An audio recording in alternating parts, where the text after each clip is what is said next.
There's a battle playing out for our very humanness. It sets the context for every event that is unfolding in our world. There's something deep within each of us, so powerful, so precious, that nations will go to war with other nations to keep us distracted. There is a movement to replace our bodies with synthetics, chemicals in the blood, sensors under the skin, computer chips in the brain, artificial intelligence. It steals from us our ability to access this part of us. We're about to give our humanness away to the technology before we even know what it means to be fully human. And we are more than we've been led to believe. So I want to be very clear. Evolution is a fact. It breaks down when it comes to humans. Something happened. Scientists now know this, but they don't know what to do with what they have found. The way that it happened is by crossing the traditional boundaries that we gain new wisdom that leads us beyond the boxes. We owe it to ourselves to find out who we are and what it means to be human before we give it away forever. But here's the beauty.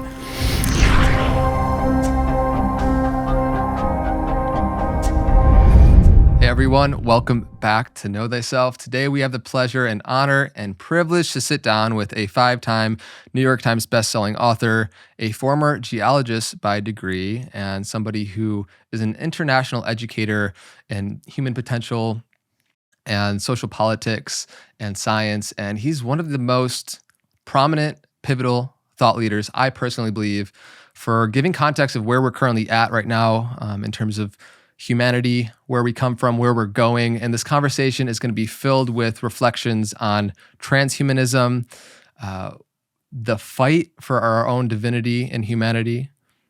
We're going to be exploring the possibility of where we came from, ancient civilizations, and much, much more. So Gregg Braden, thank you so much for being here. Andre, I am so excited to be with you. It's the first time we have worked together, first time I've had the privilege of working with you.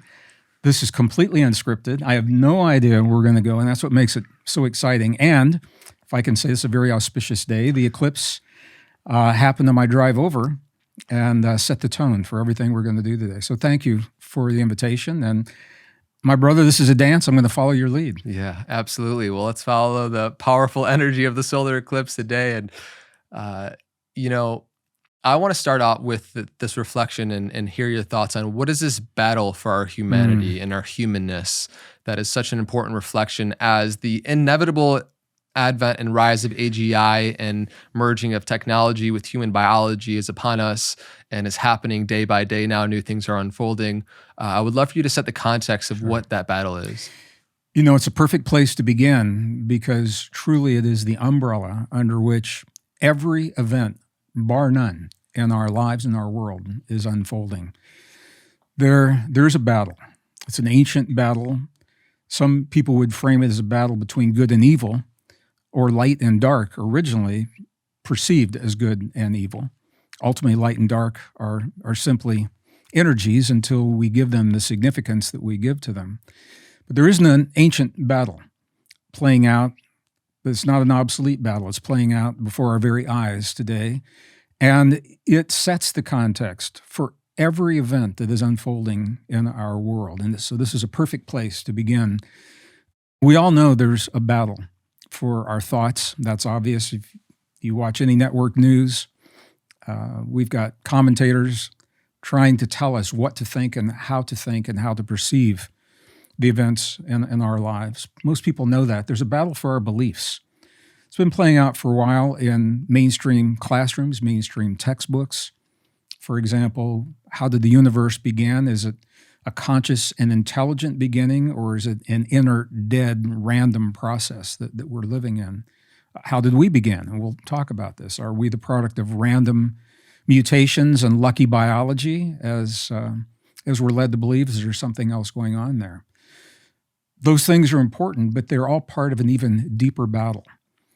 There is a battle for our very humanness that is unfolding right now. And the humanness is the vehicle that allows an even deeper experience, Andre. And that experience, for any of our viewers that may wonder how relevant this conversation really is, there's something deep within each of us that is so powerful, so precious, so sacred, so beautiful, that nations will go to war with other nations to keep us distracted so that we don't know what this power is all about. Armies will defeat armies.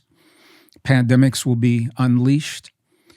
We will see the collapse of societies. We will see the collapse of financial systems, all in an effort to keep us distracted from the sacredness of this power within us. So I'm going to use a word and then we'll define it. It is the power of human divinity that is only possible through the biological body. And this is one of the reasons there's such a move to replace our biology with synthetics and artificial intelligence. So the word is divinity. It is divine, our divine nature. Now, when I use that word in public audiences, many people assume it has something to do with religion, and I can see why, because there are schools for divinity where religion is taught. But if you look at the definition of divinity, it's a deceptively simple definition, and it simply says that divinity is the power within us to transcend perceived limitations. And that's it. So I can see where religion would be wrapped around that concept, the idea to transcend perceived limitations. I'm going to break this down just a little bit. The idea of transcendence, it means not just to survive, but to become greater than, to become more than whatever it is that life brings to our doorstep, the challenge that life brings to our doorstep. So our ability to transcend perceived limitations, they may not even be real. They are the limitations that we have placed upon ourselves through our culture and our society, through our textbooks, through false science, through our culture, our religion, but they may not even be real. So our divinity is the ability to become more than the worst challenges that life brings to our doorstep. The reason it is such a powerful force within us is because through our divinity, among the things we transcend is fear. Divinity is what empowers us to transcend our own fears. If we, as individuals and as a society, are not kept in fear, we are very, very difficult to control. Because without the fear, we have the freedom to love, create, innovate, express. These are all features of divinity. I just want to give some examples of what divinity is all about, because for some people it's this esoteric concept.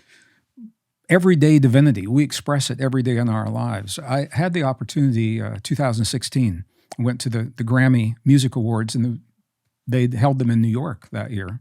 My wife is a voting member in the Grammys, and she invited me, and I said yes. It's very kind of her. It was very kind, and I took advantage of the opportunity, and I met amazing people there. And every opportunity I had, I would ask the musicians and the producers, I would say, when you wrote this amazing piece of music, or when the words for this song came through, can you tell me where did they come from? And every one of them, Andre, everyone to the T gave me the same answer. Everyone said, it did not come from me. It came through me, from somewhere else. Every one of them said they had to find a way to get out of the way, to allow this deep inspiration to come through them. That is a familiar facet of divinity. Artists say the same thing. If you talk to an artist, who's done an amazing, or a sculptor, or a poet, they say the same thing. As a writer, I have had this experience where I don't know what I'm going to write, and I sit down and give myself the opportunity of either a blank piece of paper, or now it's a blank computer screen, and become very empty so that I could become very full of whatever it is that's going to come through. These are expressions of divinity. Divinity is a part of us. Our divinity is the part of us that's ancient, it's timeless, it's ageless. It is where our creativity, our intuition, our imagination comes from. And it's what sets us apart from every other form of life. And as we get in deeper into the biology of how it works, we can only access our divinity through our bodies, through the DNA antenna of our bodies, in the cellular structure of our bodies. There is a movement to replace our bodies, the transhuman movement, to replace our bodies with synthetics, with chemicals in the blood, sensors under the skin, computer chips in the brain, artificial intelligence. And by virtue of doing so, it steals from us our ability to access this part of us, our divinity. So what we're seeing playing out in the world today, whether you're looking at Ukraine and Russia and the role of America, or you're looking at the Middle East, you're looking at Israel and the Palestinian tragedy, that is the horrors that are happening there, and you look at everything happening all around that, people tend to think these are isolated, spontaneous events. And people say to me, wow, isn't it amazing? All these things are happening right now. They're happening now because the battle for our divinity has intensified to such a degree that these are the events that it takes to keep us from that inner focus. Now, I'm not saying that everyone, every politician, every leader of every nation certainly is aware of what I'm saying. Many of them are pawns in this ancient battle of good and evil, of light and dark. They don't even know that they're pawns because they're so wrapped up in the bubble of the level that they are playing this very dark game within. But when you begin to step back and you look at the big picture, the evidence supports the story, and it's very clear that this battle is playing out. And the interesting thing to me, when you use the term battle, it's probably no longer even a good word, because in battle, it implies conflict. I believe that we now are at a point in our lives and our consciousness where we have the ability and the awareness to transcend. This is our divinity. If you don't engage in the battle, if you transcend the battle, then that is how not win, but triumph. When we talk about winning and losing, we're stuck in that old paradigm. We don't want to win or lose. We want to triumph, to become more than. And the way that we do this is so interesting to me, is by living the best version of our lives, living the best version of ourselves, fully expressing, perhaps for the first time in human history, what it actually means to be human. And Andre, what the science is telling us is we don't even know what it means to be fully human because we've never expressed the depth and the breadth of our complete humanness. So as we move through this time in history, there are some that allow themselves to become engaged in the distractions and the diversions, and others who are recognizing it's not that we discount what's happening and not that we say it's not important, it's all important. But there is a science, there is a skill, and there is an art to rising above, living, becoming the best version of ourselves, and in that way, doing just what the definition of divinity says, transcend our perceived limitations.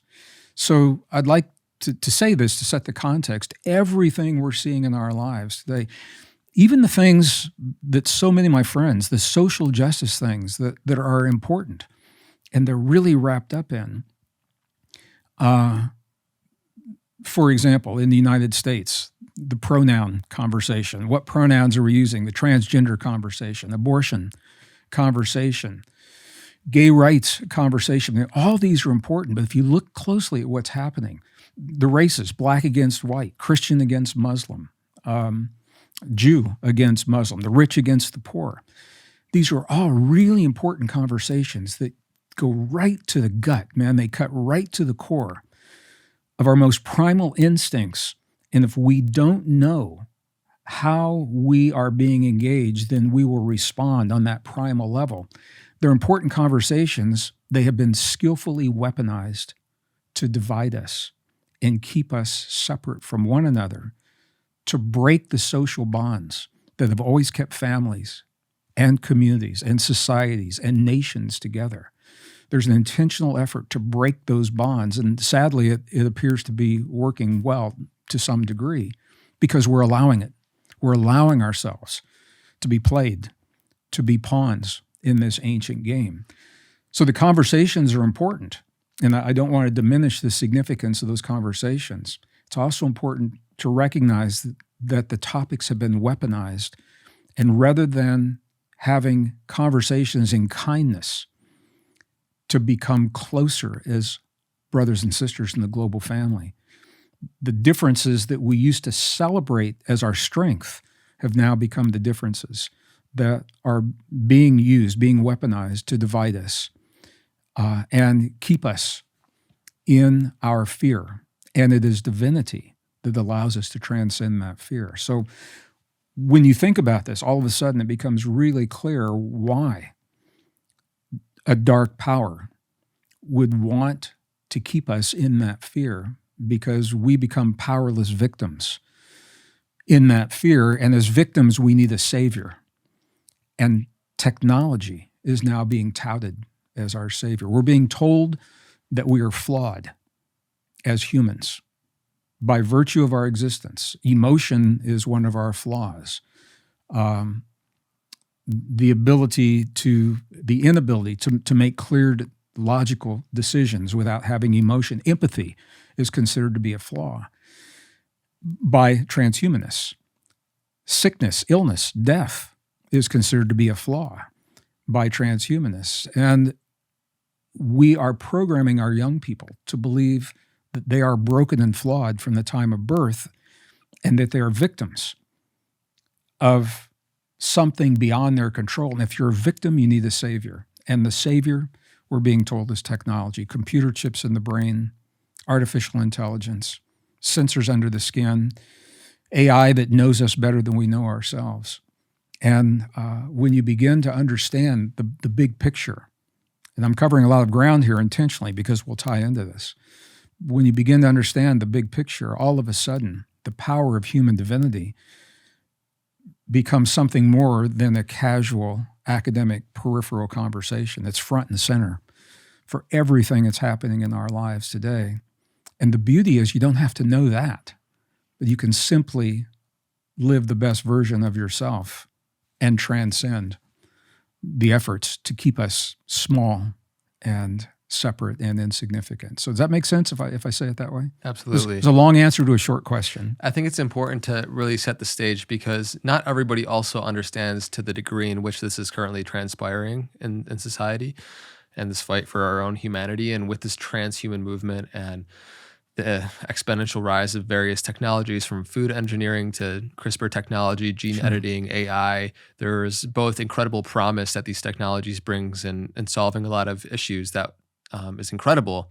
And yet at the same time, you spoke to the part as we continue to merge technology in our human biology, there's aspects of ourselves that we start to lose access to, that start to atrophy within ourselves. Sure. And so I'd love for you to set the stage too of, because not everybody realizes where we're currently at in terms of this, and the dangers and the promise, because there's both. I mean, just this past month, we saw the first Neuralink patient successfully be able to control computer mouse with his brain, and is a quadriplegic, and there's incredible things for that as well. This is part of a very old conversation. Some of our listeners may be familiar with my work. Some not. I'm a scientist. I'm a degreed earth scientist, my first degree, and I worked in the corporations as a problem solver from 1979 until the early 1990s. And so I had and I say this because I had the opportunity to work alongside brilliant scientists. I mean, physicists, mathematicians, engineers, just amazing, amazing people, and see amazing technology. And that'll be important in our conversation here in just a moment. But there was a part of this conversation that would typically happen around the coffee machine and the drinking fountain and in the break room, where the scientists and the engineers would get together. And the conversation would typically go like this. There was one group that would always say, because we can do these things, because we've had the insight to develop these extraordinary technologies, that gives us the right to use them. That gives us the right to implement them. If we were never meant to implement them, we never would have figured it out. And during the Cold War years, when this was around weapons technology, this is a very important conversation. There's another school of thought, another group of scientists say, oh, hold on, not so fast. Just because we can doesn't mean we should. just because we can do these things, maybe we ought to reel it in a little bit and think about the moral implications or what it means to our values in society. That conversation has never been resolved. It's an ongoing conversation right now. So it's like the gas and the brakes. On the one hand, we are going full bore, exploring the deepest mysteries of the universe and of life itself. And now we have the ability, as some people say, to hack the physics of the universe and to hack the biology of human life or all life. And once you do that, the proverbial genie is out of the bottle. You're never going to go back. Once you develop it, you're never going to undevelop it. Probably not going to set it on a shelf somewhere. You're going to use it and implement it some way. So the other piece of this is what I saw very quickly is technology isn't good or bad or right or wrong. It's the thinking that underlies the society when the technology is being developed. During World War II and the Cold War years, we poured tremendous amounts of energy and human power, human intellect, and money and technology into pushing the boundaries of what we know. And we discovered beautiful things like how to split the atom. Unfortunately, it was within the context of wartime that application was used for a weapon, when we all know there's so many beautiful things that can come from that. And the same is happening with transhumanism. There are places, and you just mentioned one. Elon Musk has a company called Neuralink, and it's actually been around for a while. And they are the first to develop the computer chip. It's not actually in the brain. It's interesting. It sits in a space above the brain and below the bone. And there's a little space in there. And there are 128 microfibers that go down into the neocortex. And they pick up information. They're sensors. Pick up information from the neurons, bring it back to the chip, and the chip then processes it and sends it through essentially a Bluetooth-type technology to the computer with no wires. That can be a beautiful thing for servicemen and women who have lost arms and legs and in the battlefields halfway around the world, Afghanistan, Iraq, to give a man or woman the ability to hold their babies in their arms once again with their prosthetics, or to brush their own teeth or comb their own hair or feed themselves. But what a beautiful, beautiful thing. And that's one of the good things that can come from all of this. There are now proposals on the table, governmental agencies proposing by the year 2030 that all newborns be implanted with a computer chip in the brain. They say to give them the edge in business and in technology and to be able to compete successfully in life. And when I say this to a live audience, I mean, I can see people's eyes. They say, not my babies. We don't want this. So there's a part of us. This is the generation, Andre. It's not going to drag on forever. We're at this pivotal point where the technology is at this stage where we are now making a decision. And I'm fascinated by this because it's never happened before. We now have the ability to make decisions that will not change so much the world around us, but the world within us forever in ways that can never be reversed. This goes all the way down to the genetic level. And when we define human through a very specific quality of DNA, we now have on the table proposals for medications, for different kinds of medical applications that will forever change who we are genetically. And we don't even know what that means. We don't even know what it means to be human. We're about to give our humanness away to the technology before we even know what it means to be fully human. I'm not saying it's right, wrong, good, or bad. I have my own personal feelings, but my sense is we owe it to ourselves as a species to find out who we are and what it means to be human before we give it away forever. But here's the beauty. I think when we discover the deep truth of what it means to be human and the power within the human cell and within our own divinity, we will feel less need and less drawn to bring that external technology into our bodies because we are the technology, literally. This is why I said what I said just a moment ago. When I was in the industry, I worked on a project called SDI, Star Wars Defense Initiative. It was back in the 1980s.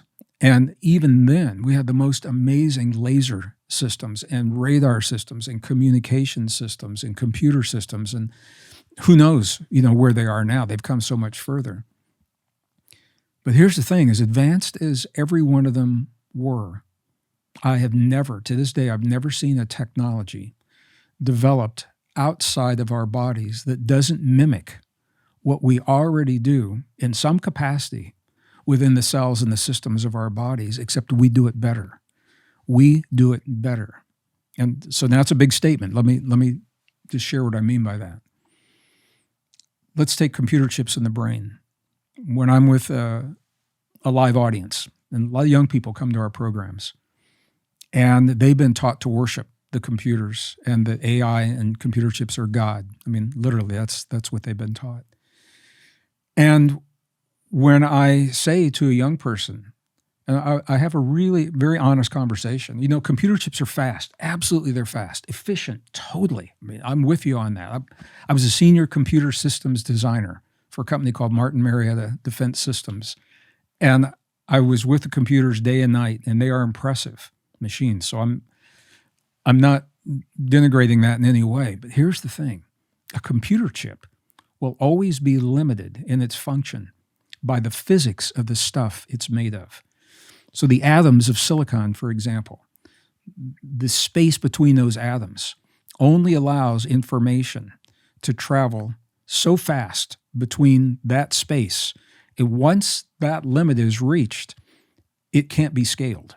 So that is the upper limit. They've reached the capacity for that computer chip. Now you look at a human neuron and you say, well, what is the upper limit on the human neuron? And the answer is we don't know. And here's the reason. This is so beautiful. Because every time we think we reach the capacity of a neuron to hold or transmit information, what happens is that neuron adapts and it morphs, it shifts, it changes to accommodate the greater capacity that we're asking it to do. We don't know what the top end is because every time we reach it, we exceed it. That's part of our humanness. And when young people begin to understand them, we don't have any chips that can do anything to that degree. And that's just one example. I mean, the immune system is another example. We'll probably have a whole conversation on the immune system and what that means. So the human body, the average human body has about 50 trillion cells in the body, give or take, whatever average is. Every one of those cells has an electrical potential. It's about 0.07 volts per cell. And you say, well, that's, it's a pretty small potential. And I agree, but you do the math, 50 trillion times 0.07 volts of electrical potential. Now you're talking about over 3 billion volts of electrical potential. What would it mean if we could harness that and then apply that to our healing or to our intuition or to the regeneration of the cells in our bodies? But it doesn't stop there, because every cell in our body, it functions as a transistor, it functions as a resistor, it functions as a capacitor, it stores and releases information. It is a photon generator. We're sending light, and light is information. So we're sending light into the field around us, and we're receiving light from the sun and from other individuals. We are photon receivers. Every cell stores information and retrieves it just like we do on a chip. And here, the young people love this. There's a technology out there called blockchain technology that is the foundation for Bitcoin and a lot of digital finance. Where did the idea for blockchain come from? Blockchain technology in computers actually mimics the way that DNA stores information in the cells. The information of the blockchain is immutable. Once it's there forever. It's transparent. If you know how to read it, anybody can read it. It can't be hacked. It is secure. And that's exactly why blockchain is so powerful with digital currencies. That's the way we store information in the human body. And I could go on. The point is, all of the technology in the world around us, to some degree, it's mimicking what we already do within our bodies, except we do it better. Can I just share a short story Absolutely. about this? 1990, I was hiking through a remote area in northwestern New Mexico, Chaco Canyon, in preparation to lead a group. I was doing a reconnaissance trip. And I was hiking on a remote trail, and there was a native man by himself who was hiking in the opposite direction. And he stopped, and we talked for a few moments. And he began to tell me a story. And the story is pertinent to this conversation. He said, a long time ago, the people of the earth remembered who they were, and they lived much closer to the earth. And they were much happier, of course. And he says, something happened, and even the elders don't know what it was, but the people of the earth began to forget who they are. But they so long for the deep connection that they had between themselves and the forces of nature and the cosmos and the earth under their feet. They so long for that connection that they began to build in the world outside of them reminders of what that connection meant in the world inside of them. And he said, we live in that world today. We long for that connection. We miss ourselves, our true potential. And he said, we'll keep building stuff. We'll clutter our world with gadgets and machines and devices that continue to mimic and reflect back to us who we are, until one day we wake up and we say, oh my God, that's us. And then we will let the external technology go, because we will have remembered to awaken our inner technology. The world becomes more sophisticated because we've awakened, yet it looks simpler because the external clutter goes away. And that man remains a friend today in one of the pueblos in northern New Mexico. But I think his story, and from his perspective, it gives us a deep insight maybe into why we are where we are in the world today. We are reaching this convergence point. We can all feel it.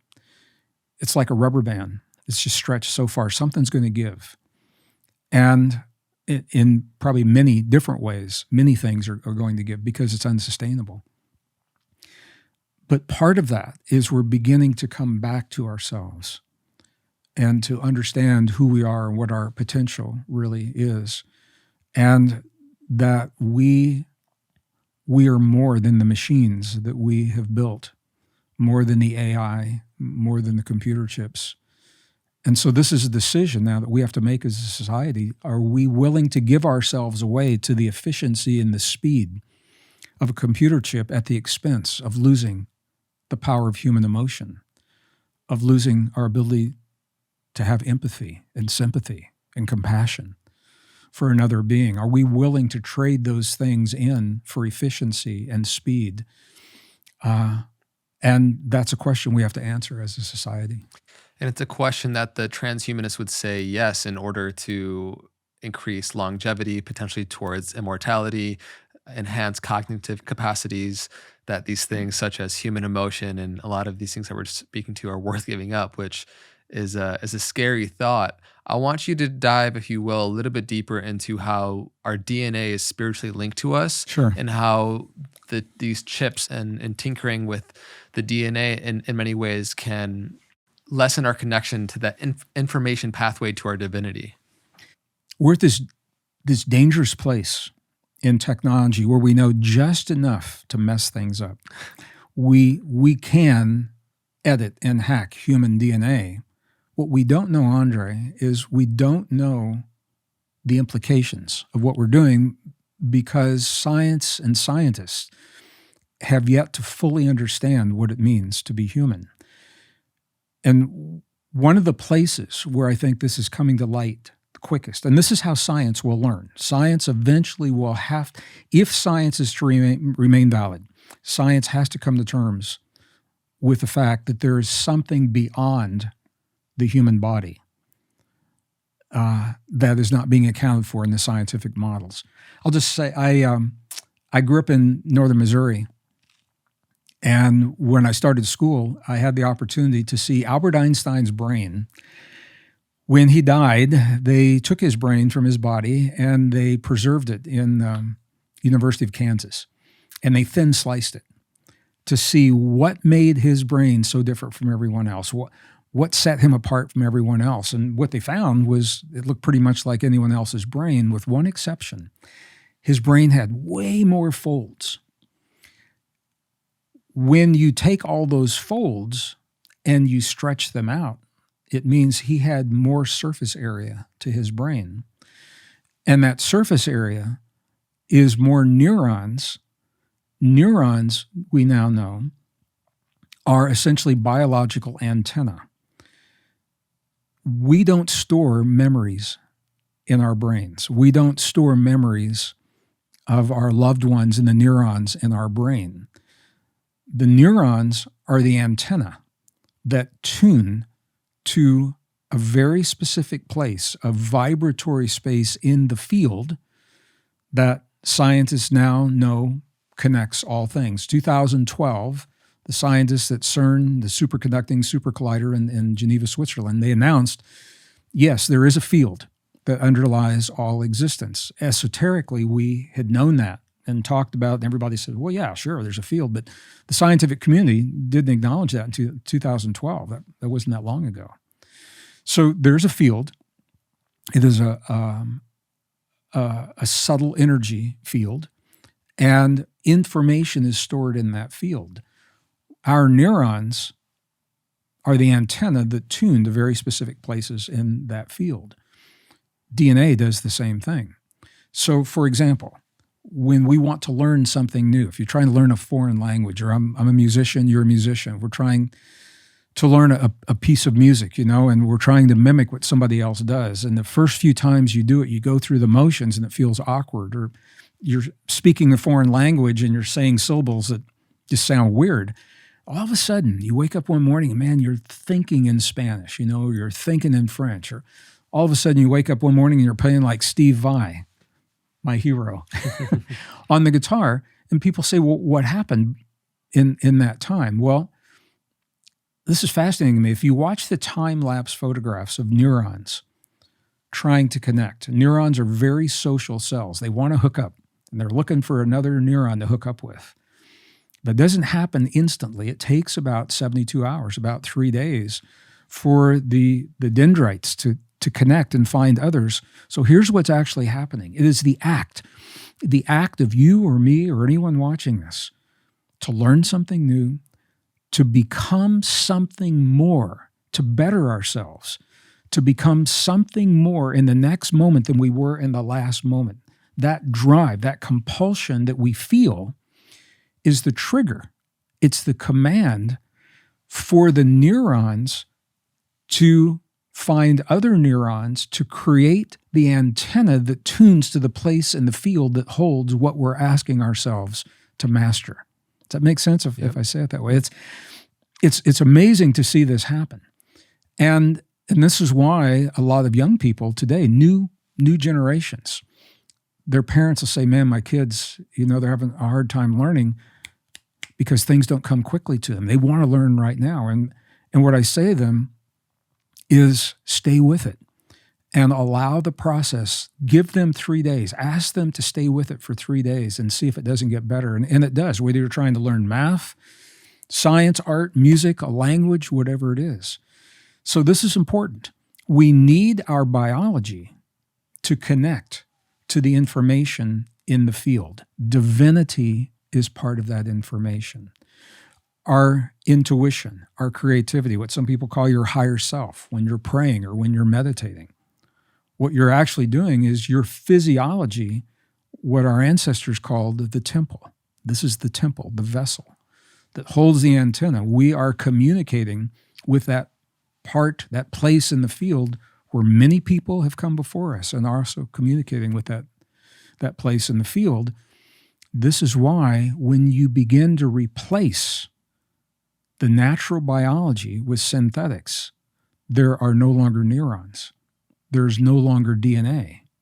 And what that means is there's no longer antenna.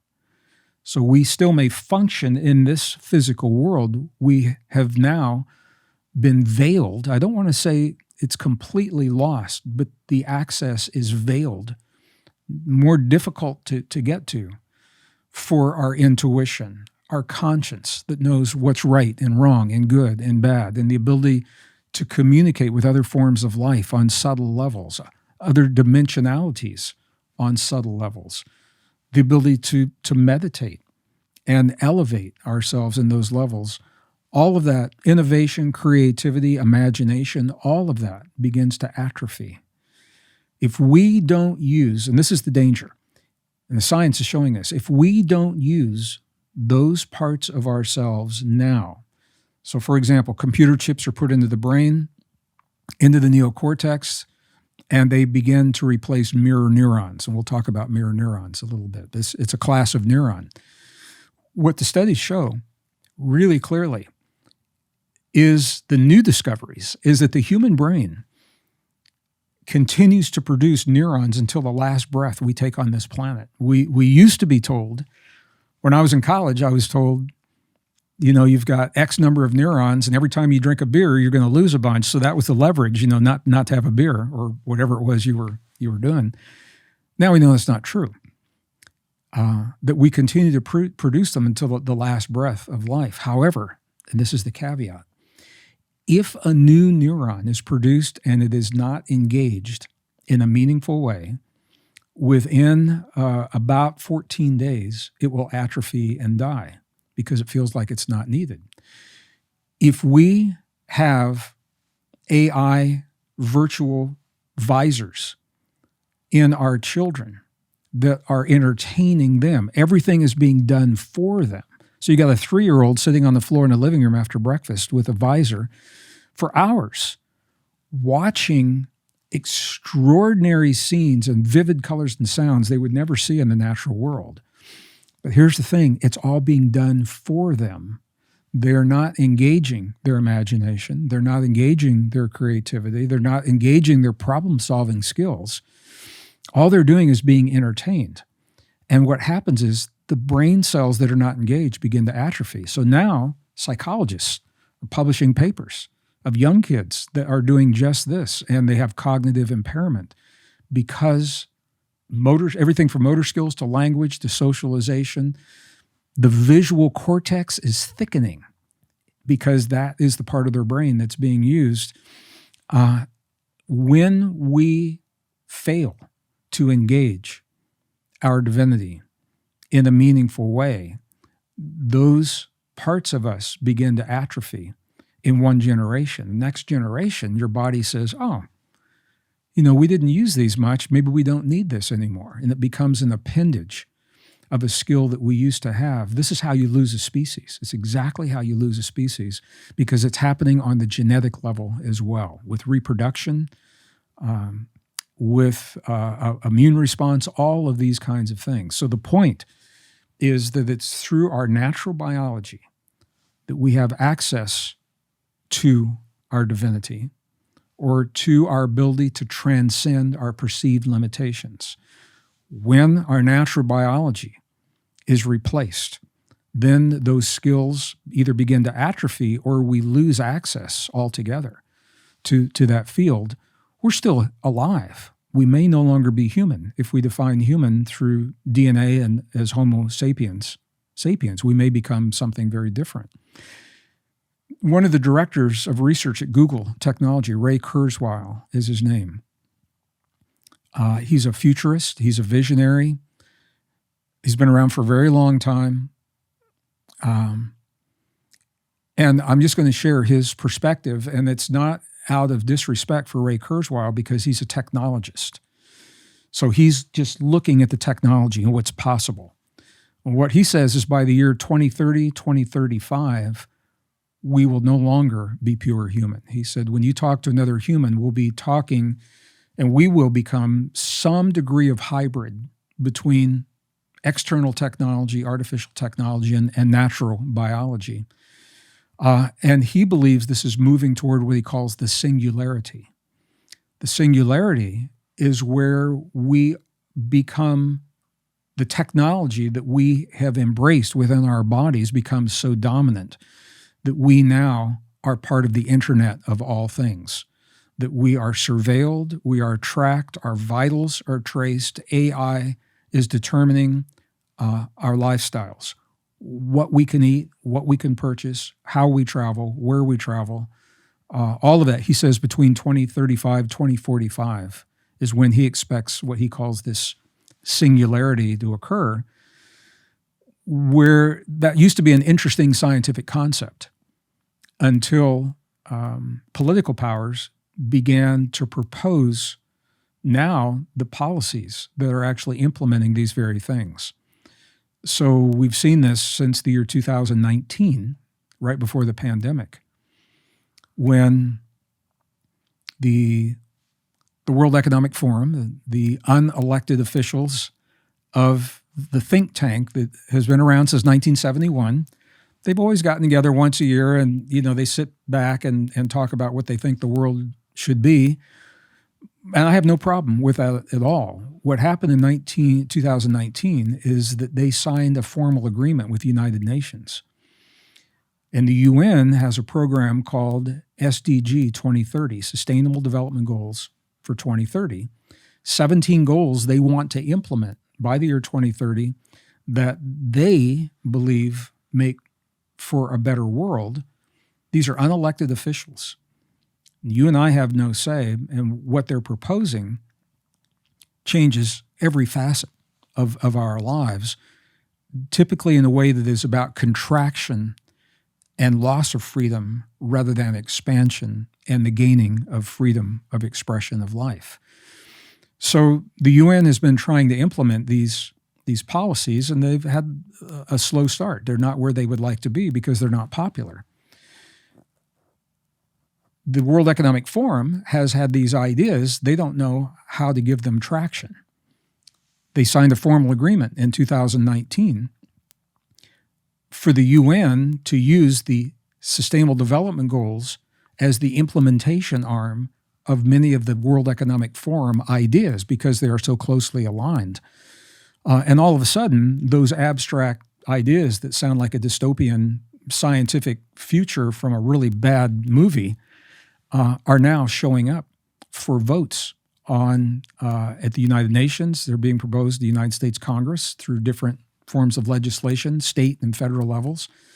And I think we need to be aware of these things. It all comes down to this conversation that we're talking about our humanness.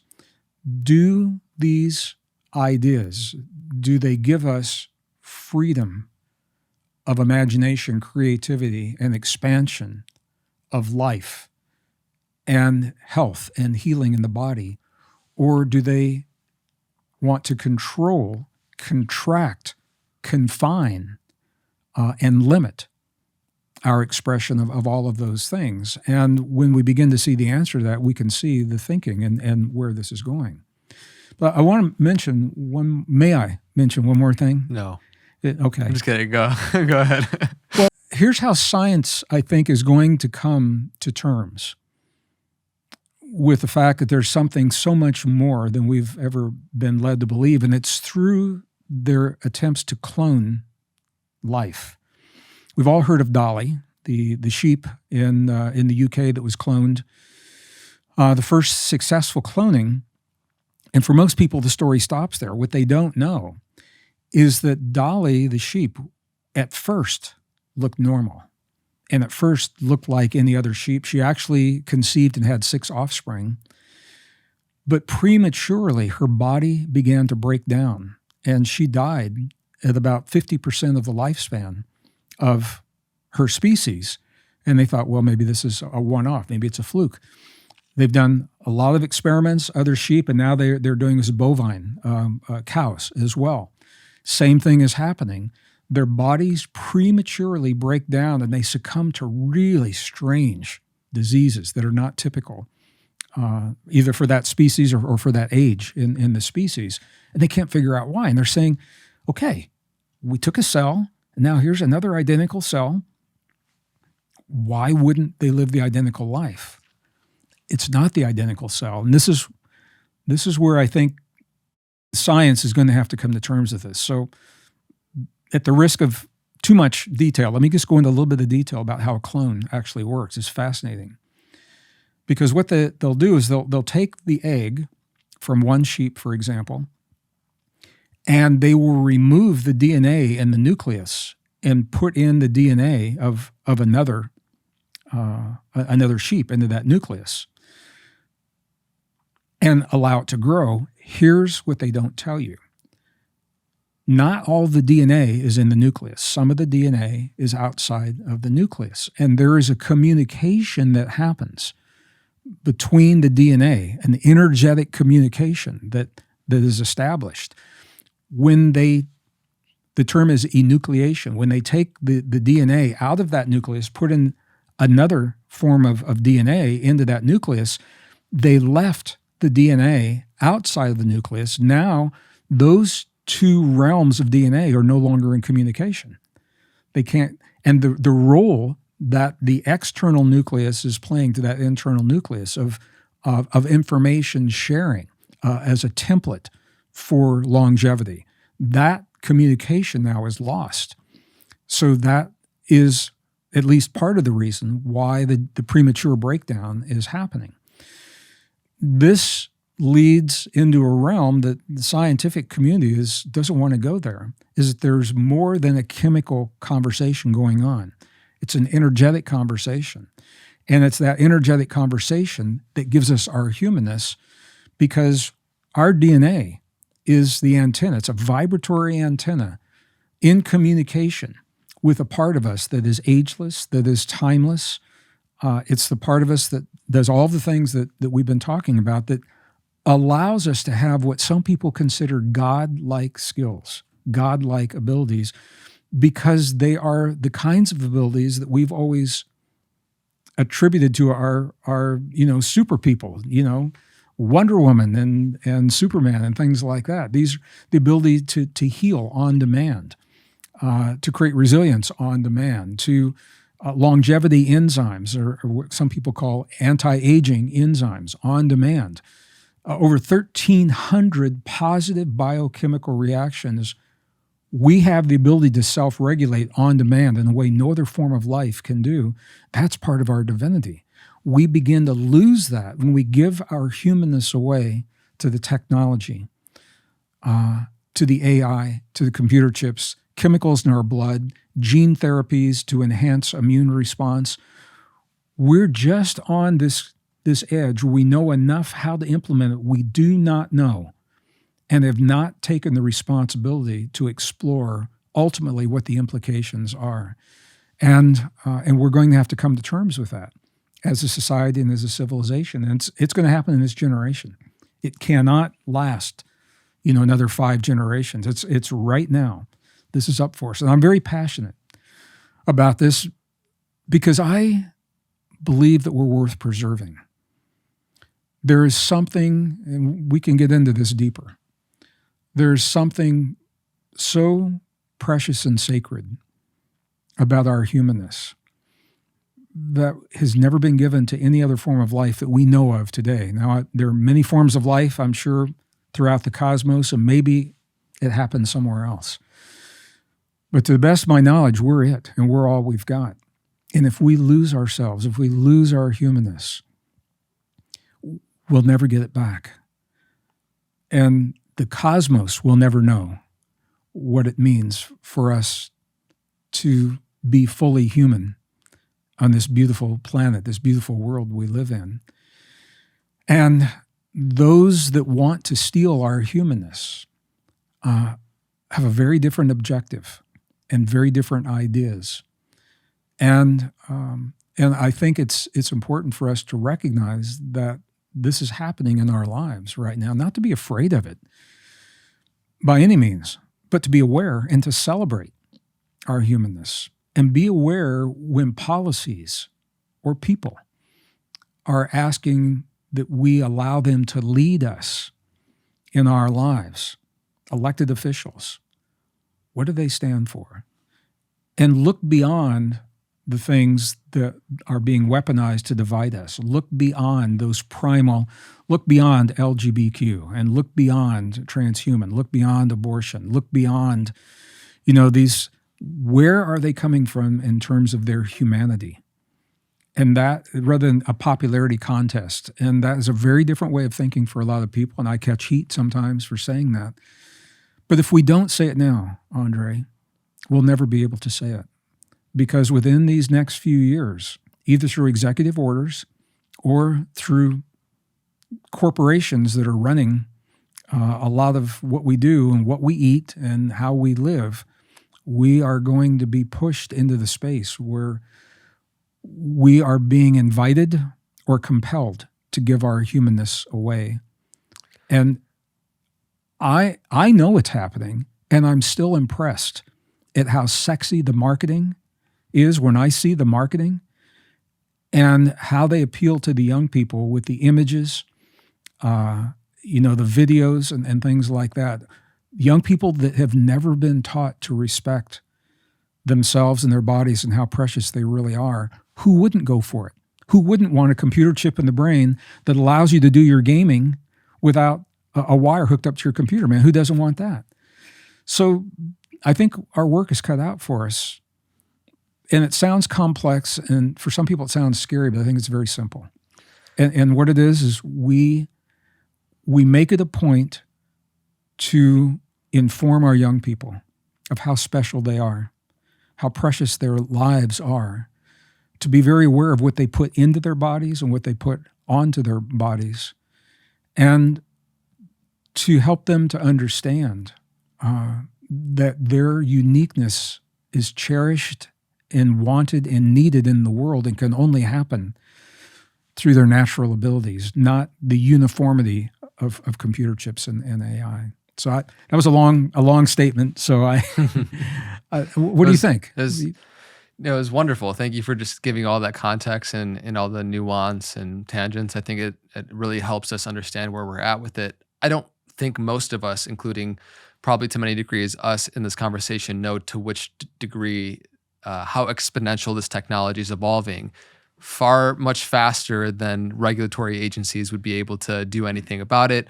In many degrees, like once the genie is out of the bottle, it's out of the bottle, and we don't know what we don't know.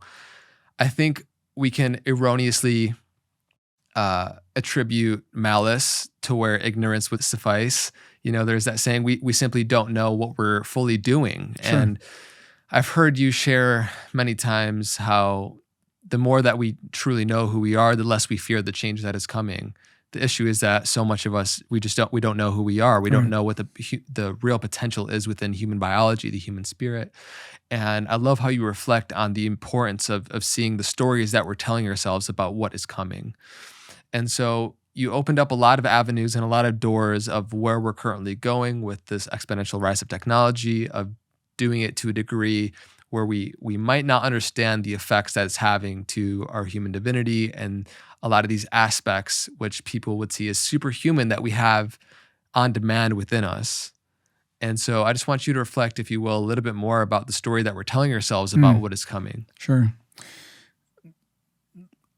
Let me go back and just pick up a couple of things. And I agree 100%, when you talk about the people developing the technology, and I used Ray Kurzweil as an example. I've worked with a lot of these people. I haven't worked with Ray, but I've worked with people like this.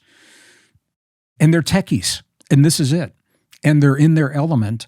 What they've been given is permission to push the boundaries as far as they can, and given the funding and the technology that allows them to open those doors.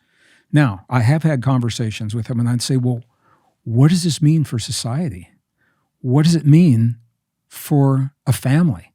What does it mean for a human walking the earth? And here's what they'll tell me. They'll say, don't ask me that question. It's above my pay grade. Say, I'm not paid to think about the social implications. I am paid to push the boundaries of this technology. Somebody else will figure that out. Well, those techies now are running a lot of the policies that we're being asked to embrace with no thought of the social or the moral implications or the lasting implications. without the recognition of just how delicate of a balance our genome really presents to us. And once you tweak that genome in very, very specific ways, which we can now do with, you mentioned it, CRISPR gene editing, you can't unedit. You can, and it's a big process that I don't think you can go back in a species once you make those changes. So yeah, I think a lot of it is the technology. I'll just encapsulate it this way. The technology has developed faster than the morality of how we use it in our lives, or what it means in our lives. And I think that's a very fair statement to say. With your permission, now, can we go into something really deep and esoteric? Are you okay if we do that? I don't know. It's not really my avenue for this podcast. All right, well, we don't have to if you don't want to. I'd love to. Please, let's continue deep diving. Well, I think one of the reasons, and this isn't new, for generations now, since 1859, Charles Darwin put forth a theory that we called the theory of evolution. In his book, Origin of Species, it was published in 1859. It was a different world in 1859. It was before my time. I certainly don't remember that. You're timeless, Gregg. But I've got a really interesting story to tell about, I published a book a few years ago, and I did a radio interview, commuter traffic interview in New York City to promote this book. And it was all the evidence that does not support evolution. So the interviewer came on in the morning, and man, there was, no good morning, welcome, Gregg. How are you? A 6 a.m. interview for me. It was, commuter traffic in New York. I live in the mountain states, so it was 8 a.m. for them. And the first thing he says, what gives you the right to talk about evolution and biology?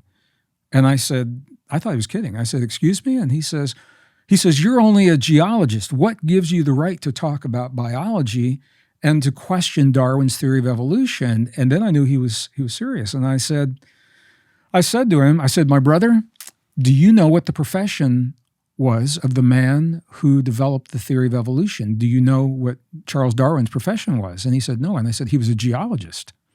And the guy, he came back, he said, okay, let's go to break. And he took a break and he never came back.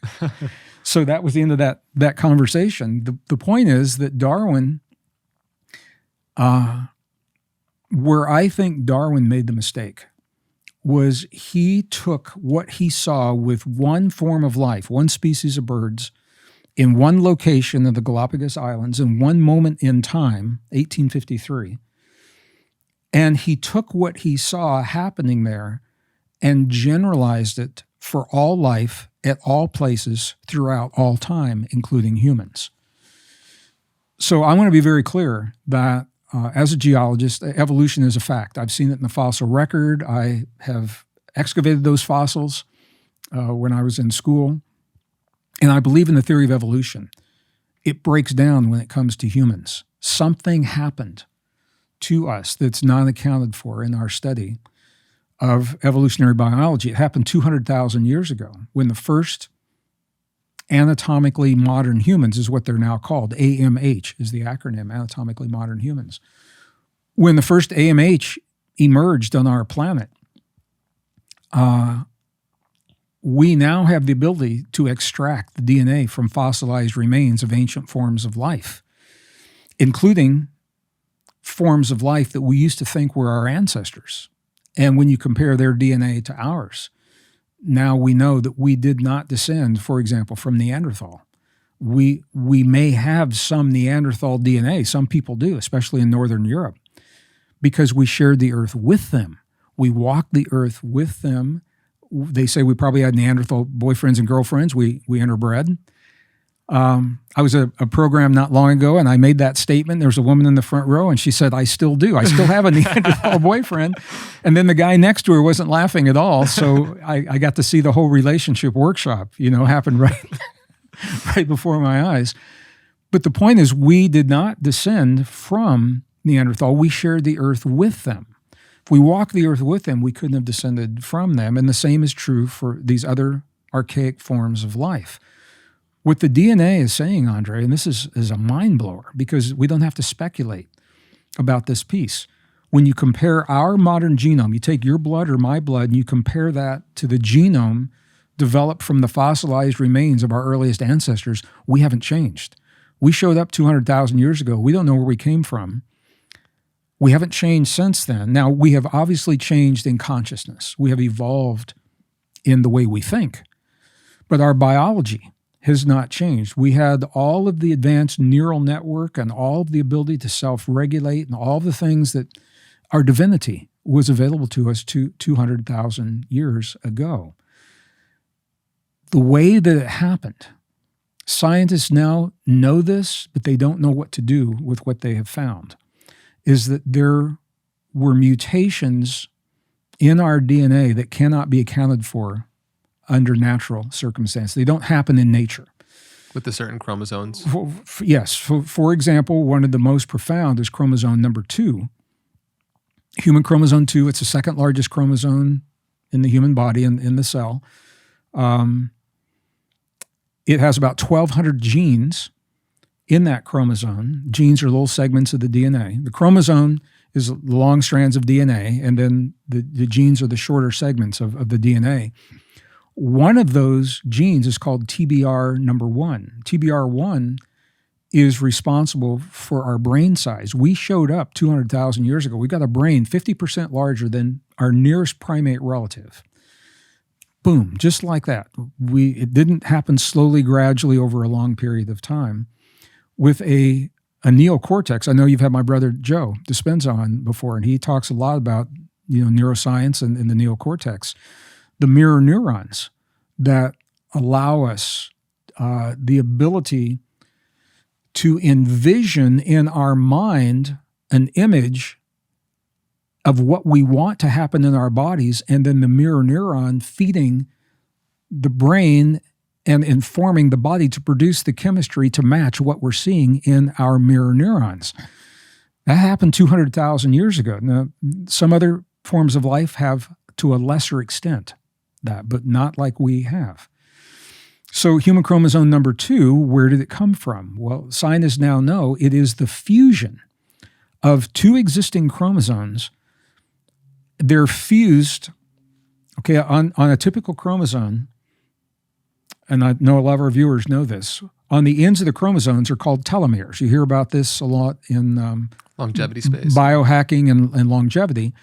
Telomeres at the ends of the chromosomes that protect the DNA inside. If this is a chromosome, then on the ends of the chromosome are the telomeres that protect the vital DNA information in here, because when the cell divides and the chromosomes split, that's a trauma to that chromosome, and part of the chromosome does not make the split. You don't want that to be the good stuff in here, so nature gives us this buffer on the ends called the telomeres. When the split happens, the part that doesn't make it is not that vital because it's on the ends. Well, here's chromosome number 2. What we see is there's telomeres on the ends of the chromosome, and there's telomeres right in the middle, because it was originally 2 separate chromosomes that were fused. So now you've got telomeres where they should never be, in the middle of the chromosome. That doesn't happen in nature. But it didn't stop there, because once that fusion happened, there was redundancy in the functions of the chromosomes. So some of the chromosomes were turned off, some of them were silenced, some of them were moved, some were added to stabilize this. This can't happen in nature. We didn't know what that meant until gene editing occurred, and it appears that a gene editing happened 200,000 years ago. And if it was only chromosome 2, you could say maybe it's a fluke, but it's not.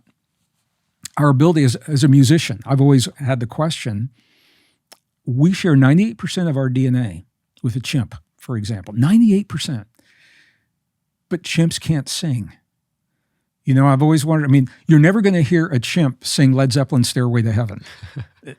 And if you do, let me know. Yeah, it definitely will. Yeah, no, it can't happen. And here's the reason. Because chromosome 7, when you look at primates for about 175 million years, I think that number is accurate, chromosome 7 was stable, no changes, 175 million years. All of a sudden, there was this little tweak of 2 genes that were switched around.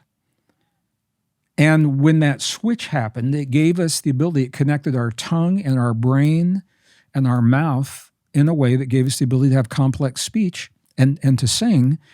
Guess when it happened?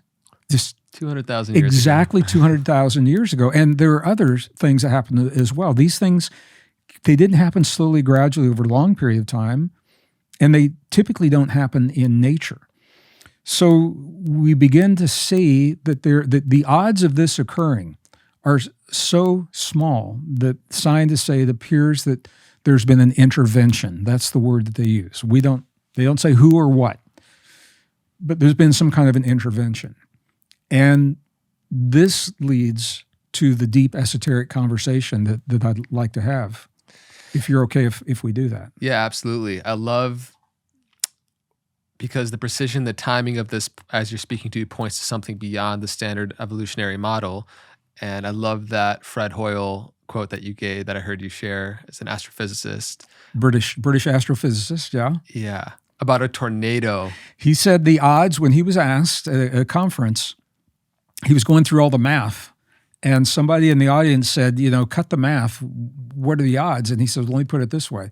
He said, the odds of human DNA forming the way that it formed to make us who we are today are the odds of a tornado sweeping through a junkyard and on the way out leaving a Boeing 747 behind. And we all know that's probably not going to happen. So that was his way of saying, and this is, the scientific community, this is why they're stuck. Because there's a huge difference, Andre, between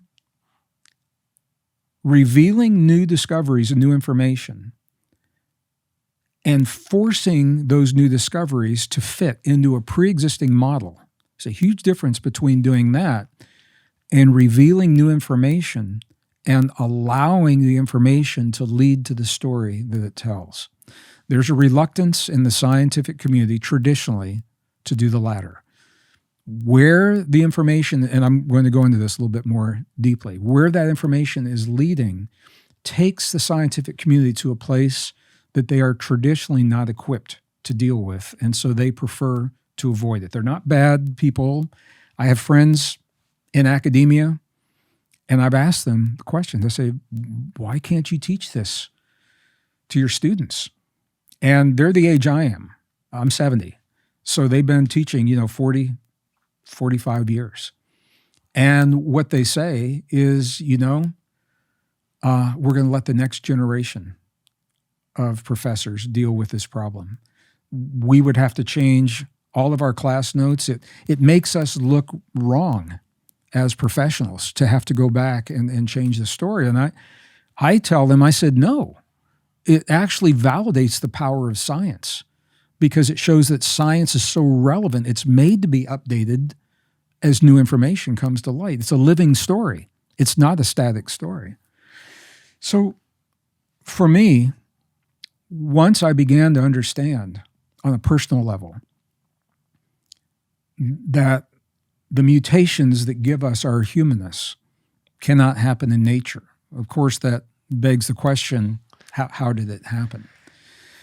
What a lot of people don't know, my degree's in geology. I have studied, and I'm an amateur archaeologist. I don't have an advanced degree in archaeology, but I've done a lot of archaeological work. I'm a scholar. I've done a lot of historic work, ancient texts, ancient traditions, traveled to the places where the people still live that preserve many of these traditions.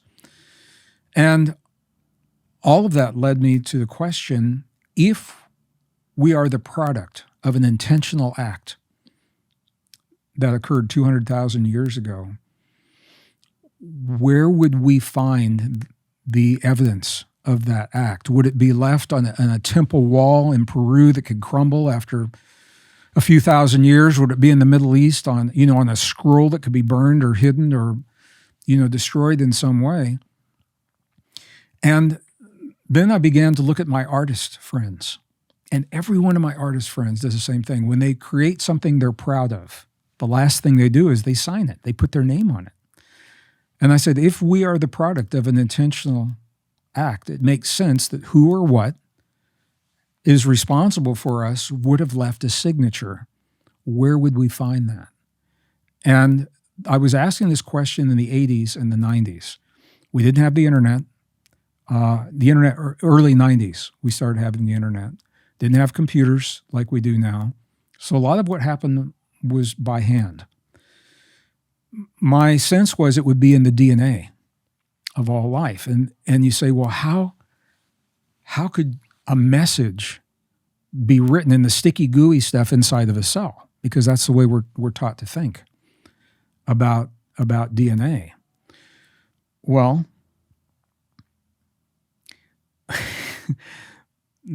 this is a big story, and I'm not sure even where to jump in.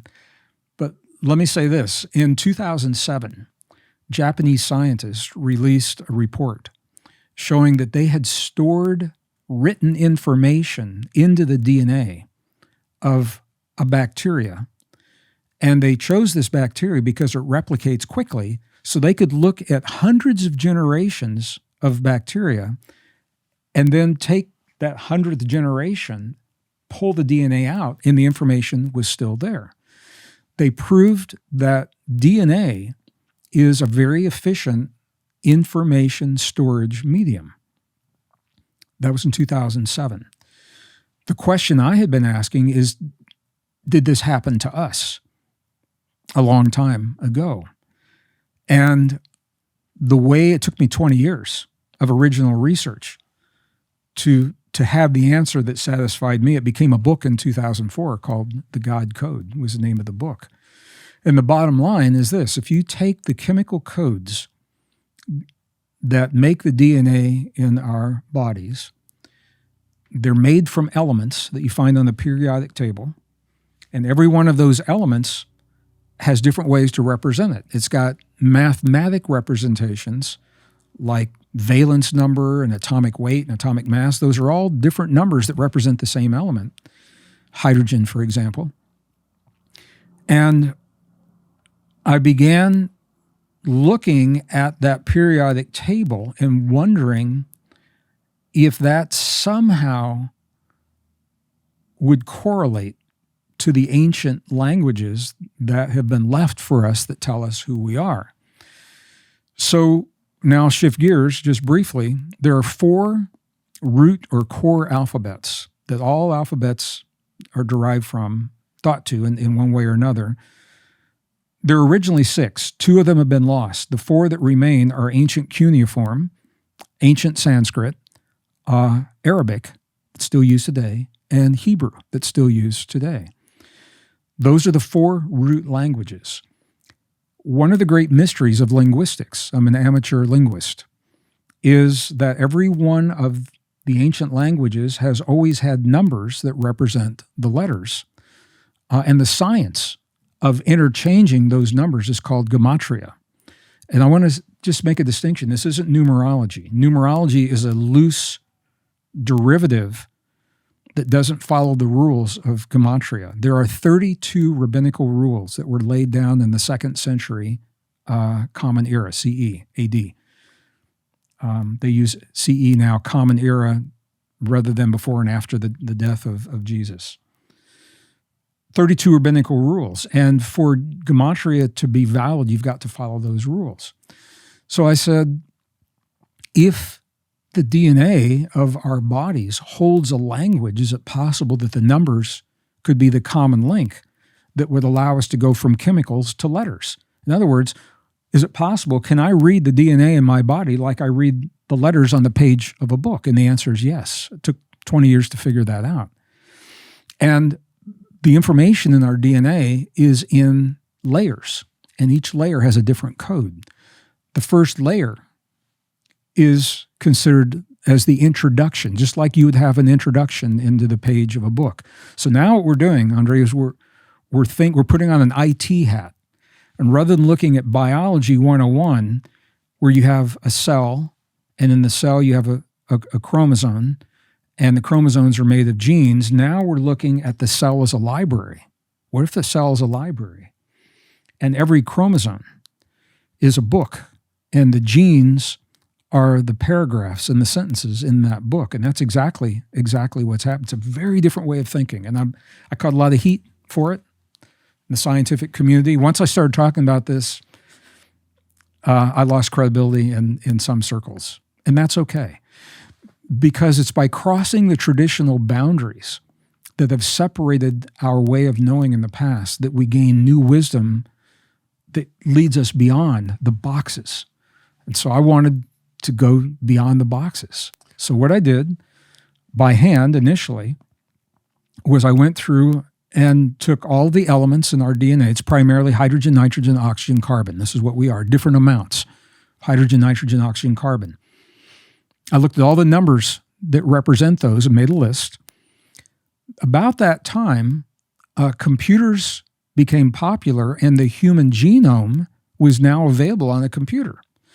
So I could actually take DNA and look at it, what I'm actually dealing with here. At the same time, I went back into the ancient languages and I looked for a number of the elements that would match the numbers of the ancient language. So I'm looking at the periodic table, correlating it to gematria. And there's only one number that works. It took 20 years to figure it out. And that is atomic mass. The atomic mass of the elements of our DNA correlates to the letters of the ancient alphabets. And here's the beautiful thing, is the message that it reveals is exactly the same in all four. It's the same in Arabic, the same in Hebrew, the same in cuneiform, and the same in Sanskrit, and probably other languages. But those are the four core languages. So when we make that substitution, when you use that numeric link and literally into the DNA bases, cytosine, thymine, guanine, adenine, when you go into those bases and you make those substitutions, it actually spells out the answer to probably the oldest question that we've ever asked. When we say, who are we? The translation of the first layer in the DNA, the introduction of every cell in our body reads exactly the same. And it literally, this isn't a metaphor, it literally reads the words, God eternal within the body. God eternal within the body. And the name of God that's written in our DNA is exactly the same as it's written in the oldest spiritual and religious, our most ancient and cherished spiritual traditions. That name is actually written into the DNA of our bodies. So what we can say with absolute certainty is when we forget who we are, when we think our differences are so great that separate us through the attempt to isolate us and break the social bonds, and we no longer know who we are, we need look no further than 50 trillion cells in the human body, and the first layer of every one of those cells, it literally says God eternal within the body. It doesn't say who God is, where God came from. And people have said to me, the rabbis came down really hard on me and said, we've tried to keep this secret. What gives you the right to reveal it? And I said, because I'm not a rabbi. And I said, if we were ever going to reveal this to ourselves, what better time than now? When we're on the verge of destroying the very essence of the humanists that we love and cherish. We're on the brink of war. This was in the 80s and 90s, right at the end of the Cold War, another war we were on the brink of. What better time to reveal this than now? And why wouldn't we want to tell ourselves that we are God eternal within the body? We're not some random process, the result of a random mutation, slow, gradual evolution. There's an intentional intervention and a signature to tell us about that intervention that literally says we are God eternal within the body. What does that mean? What does it mean to live your life as God eternal within the body? And what I've found is when people discover this, I see this in live audiences. I watch people's eyes and I can feel the vibe in the room, because now everyone has a challenge in their lives. How does God eternal within the body deal with this disease? How does God eternal within the body deal with the betrayal of the trust? And it's very different than how we're taught to think of it as mere mortal humans, is what somebody said to me once. So that message is only possible because 200,000 years ago, who or whatever intervened to give us our humanness, left a message to tell us.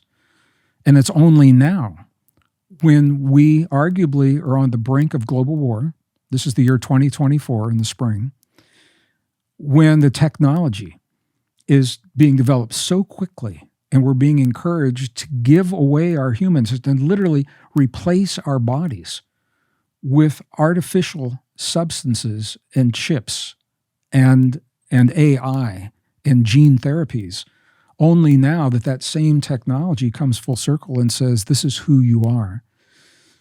Maybe it wouldn't have meant the same thing if we'd discovered it 50 years ago. Now when you go back and you look at our most ancient and cherished traditions, they've always said to us that our body is the temple, that we are a temple. And this gives new meaning to the temple because inside of a temple typically is something precious and sacred. And within us is a message from who or whatever is responsible for us being here, telling us that we are God eternal within the body. And I think our greatest mastery, what we're being asked to do, is to preserve the temple that holds the message, to not destroy the temple, to not relinquish it, to become a hybrid being where that message has little or no meaning any longer. I don't know if that makes sense or not. I think I don't talk about this a lot in interviews, but I think this is where we are as a species right now. Thank you for sharing. I think it's a really important avenue to continue opening up, because just to kind of recap where we're at, when we spoke to this event that happened 200,000 years ago, that we're not sure of what happened, but it's 1 in 10 to the power of 600, I believe I heard you share, where Can I clarify this? Yeah. What scientists say is that when the odds of something are occurring are 1 in 10 to the 400th power, it's impossible. To have the genetic arrangement that we have, they say, is 1 in 10 to the 600th. If 1 in 10 to the 400 is impossible, 1 in 10 to the 600 means it's more than impossible that this is a fluke of nature or that it is a lucky accident. There's an intentionality. 0.00042% is the odds of this happening purely by chance. So we can say that there is some, as a scientist, I have to say this, and I realize I'm crossing a lot of traditional boundaries to do this. I have to say there's been an intervention.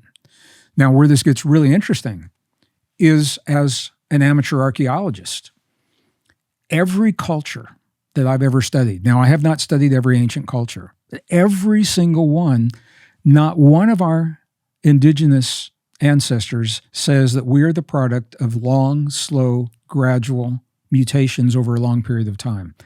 Everyone from, I've led groups into the highlands of central China and Tibet, 12 monasteries, 2 nunneries over 26 days. We did that until they closed the borders.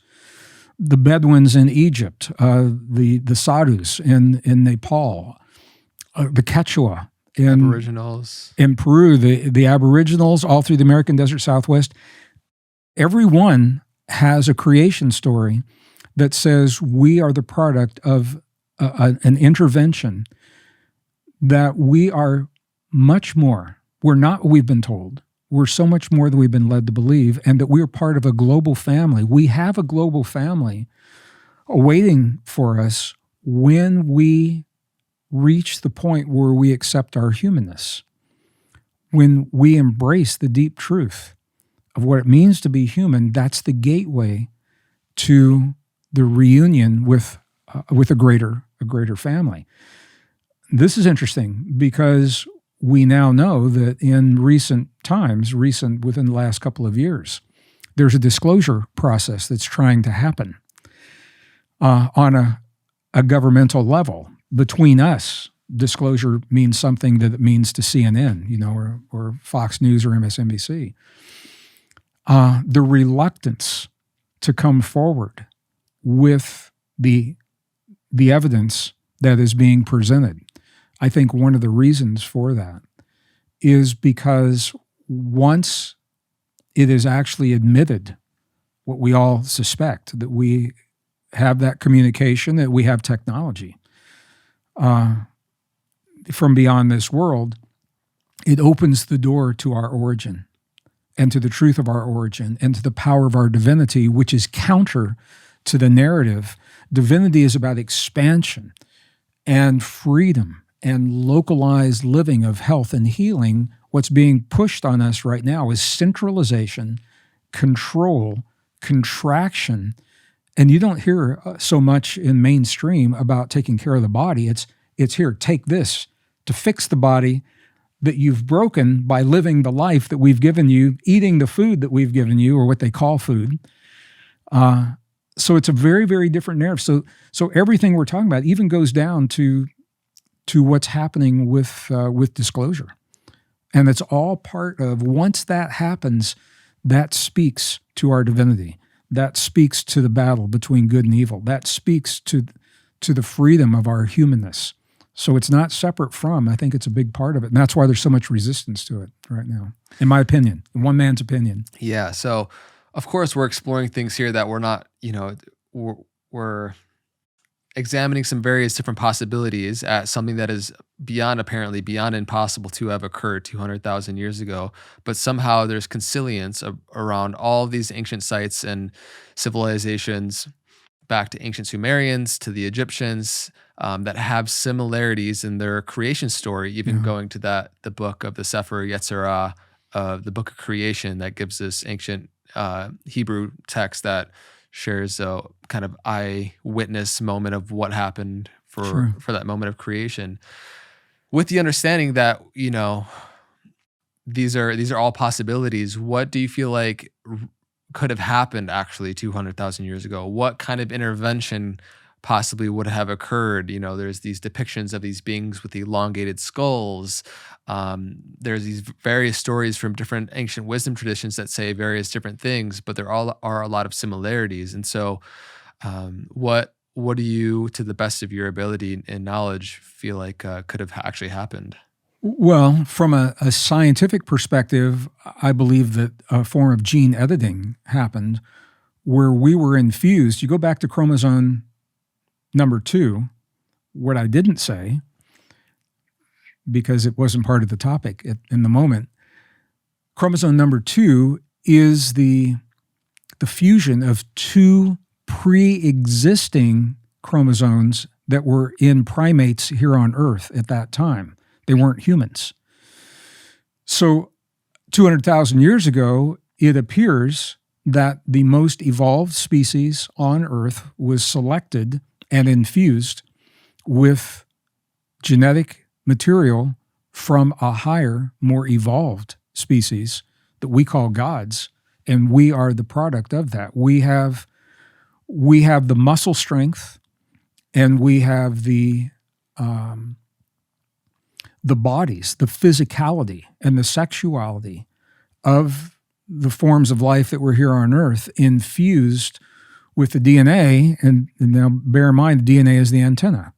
So we are attuned to information and a way of knowing and a way of being that's more than what was ever available and cannot be to those other primates, because their DNA antenna is different. They're tuned in to something very, very different. So we are a hybrid of what our ancestors called human and God, or animal and God, and the product is human. Human is this hybrid. And depending on which text you want to go to, they are, just full of the stories about how this happened from different perspectives, whether you call them the angels from the heavens or the gods from the heavens, and all kinds of stories about that. But they're very clear. And these are the books in the 4th century, the books that were left out of the Christian canon, are called Apocrypha. And these are the books like the Book of Enoch is, for example. Red Wheel Weiser is a publisher that has re-released the Book of Enoch, and they asked me to write the foreword for the new release, and I did that. And the Book of Enoch, it's not an easy read. It's not a long book, but it is a story from the prophet Enoch of exactly what we're talking about, of the angels in the heavens who came to observe and protect, actually were enamored and fell in love with humans. And that was the fall. That was the descent. That was the fall from heaven, and began to procreate with them. And we are the product of that. So when we look at the big picture of light and dark, good and evil, I mean, it just goes so deep into all of this. But that is playing out, I think, in our lives right now.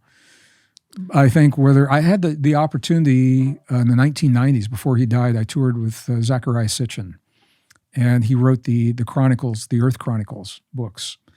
And he talked about this extensively. And I want to be really clear. I think he was an amazing scholar. I don't agree with all of his interpretation from the cuneiform text. He believed that we were created to be a slave species, to do the work, the mining of elements on this planet that were needed by another race. We may have been enslaved at some point in our past. I don't think that's the reason that we're created. This is a very important distinction. I don't think that's why we are as we are. It may have happened to us by those, we may have been enslaved by those who have had power over us. And there are stories about how that happened and when that happened. But this is a fundamental difference between Sitchin and I, is he thought that was the purpose of our existence, and I don't see the evidence for that at all. I think we are so much more than that, and it's a whole deep conversation about why we're created and who we are and what this creation really is all about. But the bottom line for me is that we now have the science that tells us that we are more than lucky biology. Yeah. And I think that's important. And now we know there's literally information coded into the DNA of our bodies. You know, what the scientific papers are now saying, once Japanese scientists proved this, 2007, now what they're saying is that DNA is a denser storage medium than flash drive, that it takes no energy to hold the information once it's imbued into the DNA. And as long as one example of that life continues to live, that message remains for thousands of years, millions of years. They're now storing the Library of Congress in the United States into bacteria that is radiation resistant. In the event we ever, God forbid, have a nuclear war and all of our information is wiped out, if the bacteria survives, and if we have one computer that is preserved that can pull it out, we can start over again. I mean, this is how deep this information, how deep this goes. So I've heard you share about these 5,125-year cycles, and 5 of them would be equated to the precession of the equinox, and how humanity might be in this cyclical time, not linear time. Can you share about that? I can, and I'm happy to, but I think the new discoveries are showing something even deeper than that. And I'll just mention it. If you want to go there, we can. I think beyond any reasonable doubt, what the physics is showing is that we are in a virtual reality. We're in a simulated experience. Or Stephen Hawking, before he died, this was his last quest. He wanted to know if we are living in what he called a base reality. Is this the reality, or are we a spinoff of a base reality that's happening somewhere else? As Nick Bostrom, 2001, put together the first algorithm, plugged in a lot of variables, and to determine what are the odds that this is a virtual reality. And the bottom line is the odds are much greater than not that we are living in a simulated reality. Our physics actually makes more sense. There's not much to us. We're pretty much, when I say we're empty beings, I don't mean that from a spiritual perspective, but when you look at an atom is mostly empty space. And that's what we are, a lot of empty space in those atoms. One of the amazing experiments that was done early in the 20th century was called the double slit experiment. I know many of our viewers are probably familiar with this. What they found was that a particle will behave differently when it's being observed and when it's not being observed. If it's not being observed, it is a wave of energy. When it's being observed, it collapses into a particle of reality. In the simulation theory, this is fascinating, Andre, because as a computer scientist, I know this. When you're building a big simulation, it takes so much memory in the computer to hold the entire simulation present when you're not using all the simulation. So what happens, if you got a computer game, when your avatar opens the door to a room, it's only when they open the door to that room that the room appears, because it would take so much memory to always have that room sitting there if nobody's using it. That appears to be the way our world works. This is what the double slit experiment was showing. If nobody is looking, it's pure energy. And also just the Nobel Prize recently for local realism being proof false. Exactly, yeah, the Nobel Prize for this. And now, the whole point of the simulation theory, and what's important for me and where it ties into the indigenous traditions that you're talking about, as a former computer scientist, I'm not actively doing it now. My job was pattern recognition software as a senior computer systems designer during the Cold War years. And one of the amazing things that we found in terms of simulations is that they run on cycles. So you have a simulation, and then what's happening in the simulation are sub-programs that are running these cycles that reset themselves to keep the simulation going. It was about the time of the end of the Cold War in the early 90s when the concept of fractal mathematics, and the Mandelbrot set was an example of the fractal mathematics, really came into vogue. And the interesting thing, if you bring up one of those you can go on, you can Google it and it'll bring up a little model where it just keeps zooming in forever and ever and ever into the fractal. The way that works is that there is a very simple formula that is set up where the answer becomes the input for the next iteration. And all you do is you bump up maybe one, you increment by one, feed that back into the equation, and now that's giving you a new image, and you're doing it through a computer. It keeps things going. We appear to be living in something like that. We know that nature, as complex as it looks, is actually very simple, and it's based on just a few fundamental patterns that our ancestors called the Platonic solids, for example. And all of nature is based on those Platonic solids. And we know that our world is holographic, that the whole is reflected in every piece. We know that it is entangled. There was a Nobel Prize for entanglement that was just awarded a couple of years ago. And we know that it is fractal. And what that means is there's just a few patterns that are feeding into this equation, this iterative equation, on different scales. So, for example, you look at an atom. An atom, the old model of an atom was there's a nucleus and some electrons moving around that looks a whole lot like a solar system with a sun and some planets moving around. It looks a whole lot like a galaxy with a black hole or universe and galaxies moving around it. It's the same pattern, just different scale. And this is the way a simulation will work. And this is the way our world would work. What our ancestors told us is every once in a while, we go through what we would call a reset. And I think that was the 2012 phenomenon, was identifying that in the Mayan calendar. What makes this really interesting, a lot of people don't know this, is 2012 was not the reset. 2012 marked the end of a cosmic relationship, an alignment with the ecliptic of our solar system and the sun and the Milky Way.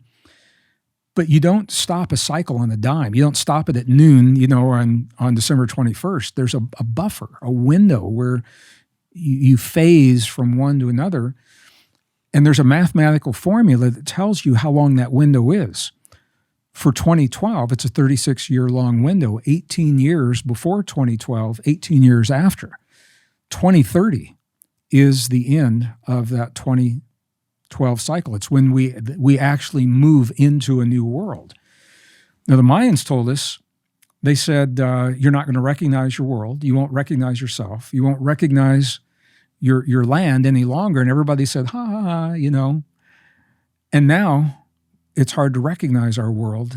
Our boundaries are changing. Our borders are changing. Our nations are changing. And we're changing. And 2030 happens to be the year that the UN has targeted for come hell or high water. They want those sustainable development goals in that year. Why that year? Why not 2035, or not? Why not 2028 or 2029? They're on, and World Economic Forum is targeted 2030. And so many people are looking at 2030 as something is incoming in the year 2030. And the powers that be are jockeying for position of control and power before that something occurs. And I think the Mayan calendar is giving us insight into what that is that we can expect, as well as the Hindu traditions. We're definitely in the Kali Yuga and different phases of the Kali Yuga. I was with some of the Native North American traditions as well. The Hopi prophecy rock shows us we have had two great shakings in our past. They call the First and Second World War. There's a point on their petroglyph timeline that we have now passed, and in front of us lies a third great shaking. And when I have asked the elders in the past, I said, what does that mean? What is the shaking? Does that mean a war? And they said, we don't know. They said, it's a shift, but we don't know for sure what that will mean. When I'm in the Yucatan and I talk to the Mayan elders, and we look at the Mayan calendar, it shows 4 worlds before ours, 5,000-year cycles. And then the 5th world is that face right in the center. Each of those 4 worlds has a petroglyph that describes how that world ended. So there was a world that ended in wind, and one that ended in fire, one that ended in ice, and one that ended in a flood. And I say, okay, the petroglyph in the middle, that face, how's this world end? And they said, that is the petroglyph for movement. And I said, what does that mean? And they said, we don't know. I said, are you talking about, like, does the earth move, or is there a shift in the land? They said it could be a movement of consciousness. It could be a movement of people, a migration. It could be a movement of the earth. We don't know. We just know that that is the petroglyph for movement. They're very honest about that. So those traditions, they're all pointing to sometime in our very near future as being some kind of an energetic reset. And this is part of the bigger conversation. If we are in a simulation, it makes sense that every once in a while we would go through some kind of a reset. Not the end, just a change. And I think what we're all learning is by being the best version of ourselves, by accessing our divinity, celebrating our divinity, our imagination, our creativity. I use this word a lot, the deep truth of what it means to be human. Our healing, our love, our forgiveness, all of those qualities. By doing that, we are prepared for that reset whenever it happens, rather than being afraid of the reset and trying to defend against or some way. There are scientists now that believe they can stop the reset. They want to change. There are proposals right now, because we have the technology. They want to change the orbit of our planet to shift our relationship to the sun and the center of the Milky Way so that we shift our relationship to time. In my opinion, there's some things we shouldn't mess with. Okay, human genome is one of those, and the orbit of Earth in space. That's wild. It is wild, but it's an example. It's insane, Andre. It's like kids playing with toys. They unlock just enough of the mystery to be able to tweak that mystery without thinking it through, without thinking through what are the consequences. Is this a responsible thing to do? Is it a moral thing to do? Do we have the right to do this? And this is where I come to blows with some of my scientific friends, because I believe that there is a moral imperative to preserve our humanness and to preserve the planet. To preserve the planet just because we can doesn't mean we should. So the simulation conversation is very revealing into the ephemeral nature that is our reality, and I think it's very interesting. And also, like we just kind of briefly mentioned, how these, through the Pleistocene geological era, the comet strike, and the end of civilizations that have occurred previously, the consilience between Sumerians, ancient Egypt, a lot of these point towards this mother civilization, and civilizations that had much more advanced technology than many people in the modern academia world right now would like to explore. But I think it's really important because in many ways, if time and this kind of humanities and this cyclical flow, what is coming is also what we've experienced in the past in these ancient civilizations. And so I just want to reflect a little bit more on these ancient technologies and civilizations that could have existed that also point to what occurred a couple 100,000 years ago. And so what do you see as a strong possibility for these ancient mother civilizations? Earth is not what we've been told, and our past is not what we've been told, and we are more than we've been led to believe. And I think all that's being revealed right now. And I think some of the most revealing evidence is not even on Earth, it's on the moon. And the moon itself. There's a growing body of evidence that suggests that the moon is an artificial body, that it was engineered. I just did a video on this recently, an interview.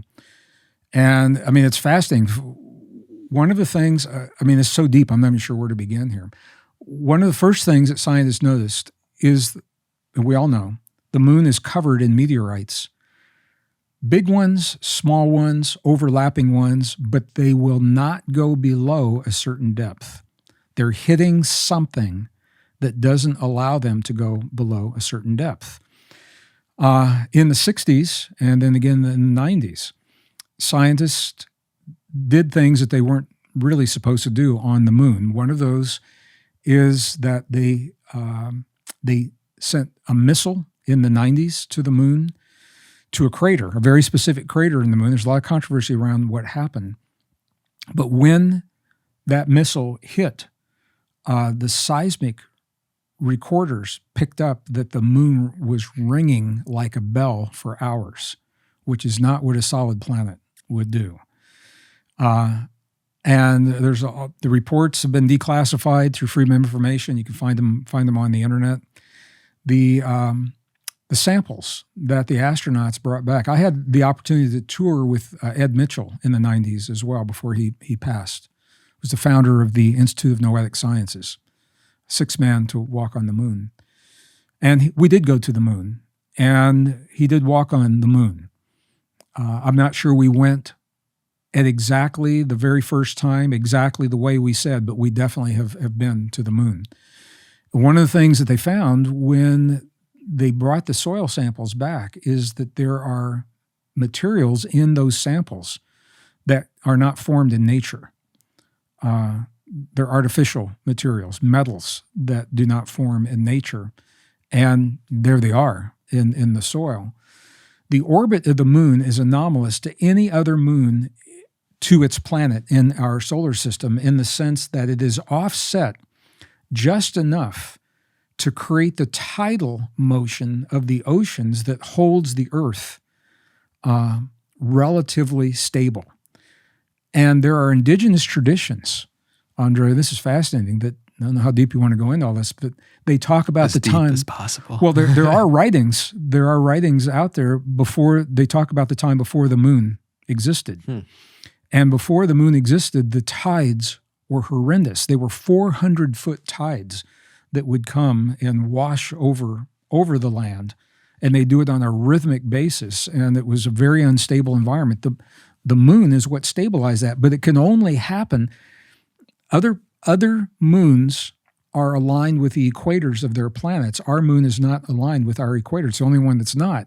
It is offset at just the right angle to stabilize the ocean. What are the odds of that happening, just by chance?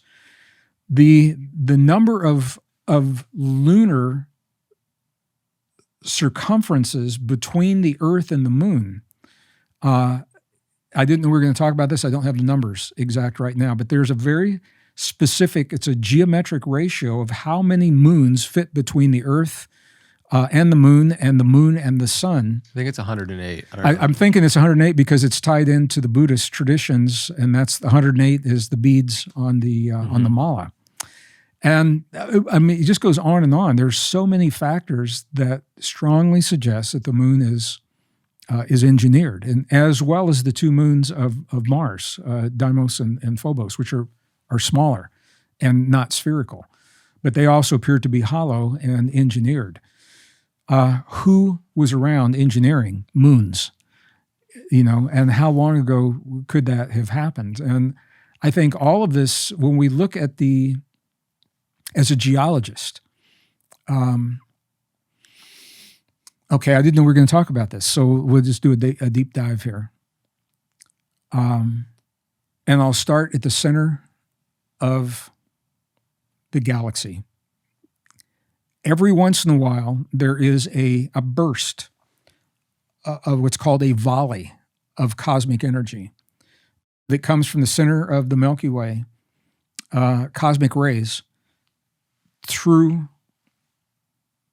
the solar system, through the galaxy, including our solar system.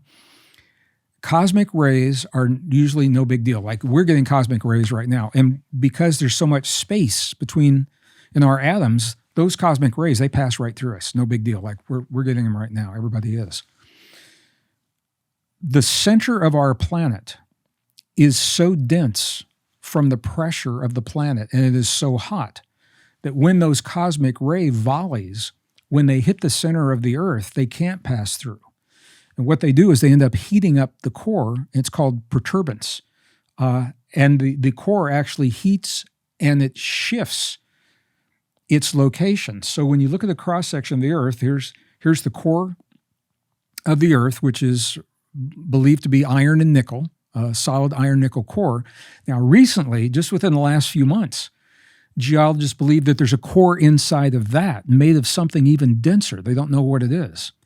So right now, the core of the Earth, it's dense iron nickel. That's the inner core. The outer core is a molten core, and the inner core kind of floats in that outer core. And then beyond that, we have the mantle. It's about 1,800 miles thick. And then beyond that, we have the crust that we live on. It's only about 36 miles thick. The average depth of the crust is about 36 miles. So when those cosmic ray volleys come in, they can't pass through the core. What they do is they heat it up, and it begins to change its rotation.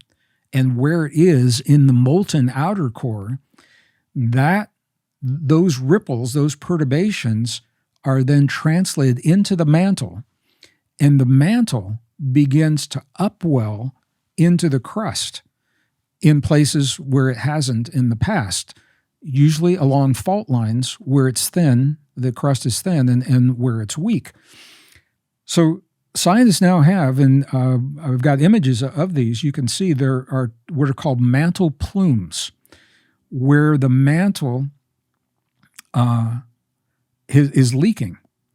this molten stuff. And there's one big plume in the Pacific and one right under the Middle East, underneath Turkey and Pakistan, and where the big earthquakes have happened, and one right under in the Pacific where the earthquakes are happening right now as well. So here's where this gets interesting. That cosmic ray volley happens about every 26,000 years. And it takes about 26,000 years for the cosmic rays to travel from the center of our Milky Way to reach our planet. 2012 was actually talking about the cosmic ray volley coming into the Earth. When this happens, it heats the Earth from the inside, and this causes the climate change. It's very controversial. Humans are not causing the climate change. We're contributing. We have to, because we're kicking stuff into the atmosphere. But here's the thing. The oceans are producing the CO2 that scientists are measuring. And let me just give you some ideas. About 330 gigatons per year come from the ocean. About 43 gigatons come from us and our cars. I mean, you can see the magnitude. And the oceans are actually warming from underneath. If it were human-caused CO2, the atmosphere would be warming the oceans from the top down. That's not what's happening. The glaciers are melting. Greenland's melting from underneath. Antarctica's melting from underneath. The scientists that know this, it's been politicized and it's hard to talk about it. Rather than creating a war against climate change that we didn't cause, in my opinion, what we need to do is fortify. And there are things that we can do to mitigate that climate change.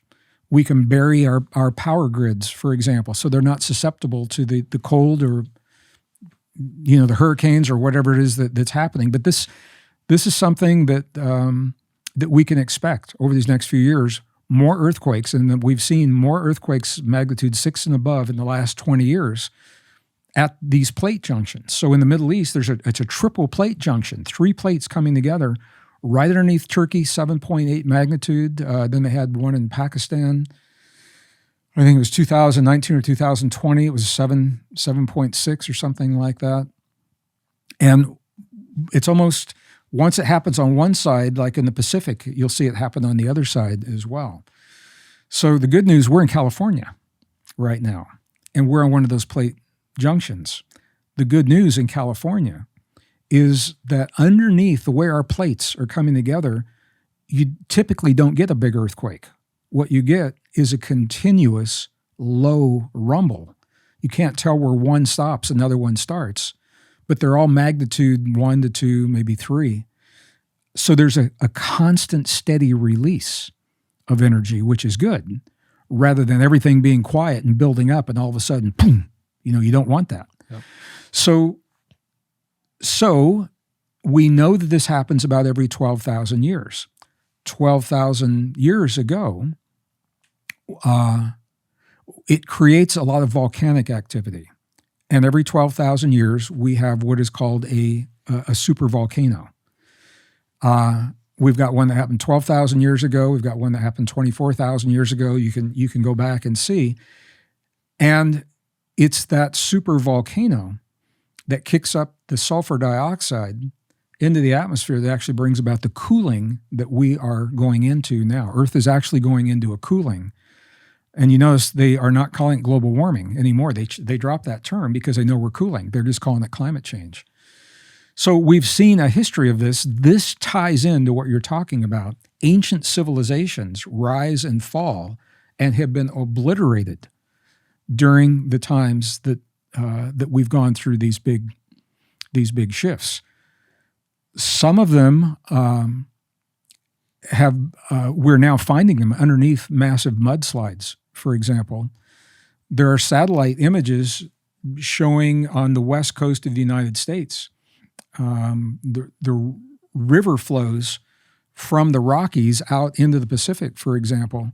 And underneath that, these massive mud flows, they're finding archaeological remnants of advanced civilizations that people want to talk about. Antarctica is an example. The ice covering Antarctica right now, when the Earth was warming, the ice was melting, allowing satellite penetration into the ice. And what they found, and these weren't like primitive huts. These are massive, complex archaeological structures. If you go to Google Earth right now, there's a big part of Antarctica that's pixelated out. They won't let you see it. I have images before they pixelated it. And you can see in archaeology, when you see a 90-degree angle, nature doesn't carve 90-degree angles. So wind, it's called aeolian erosion, fluvial erosion, water erosion. They never happen in 90-degree angles.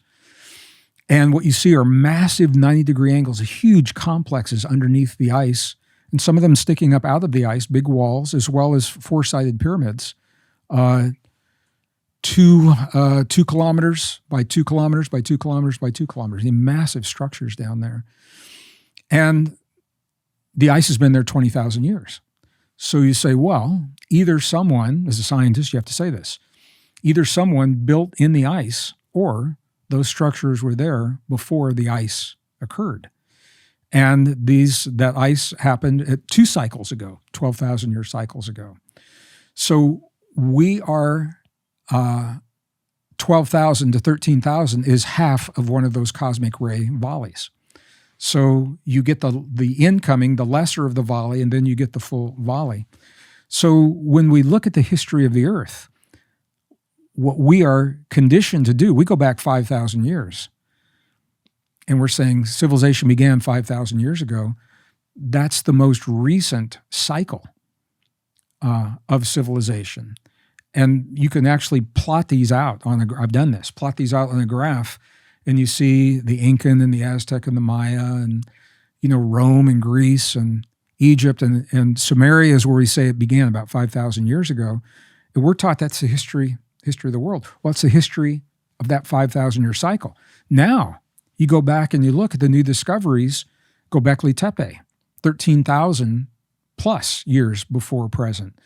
The Great Sphinx in Egypt is now being dated around 9 to 12,000 BP before present. Certainly the pyramid, the watermarks on the pyramid are showing the erosion from when the ice melted. It means the pyramids were there when the ice melted, 12,000 years ago.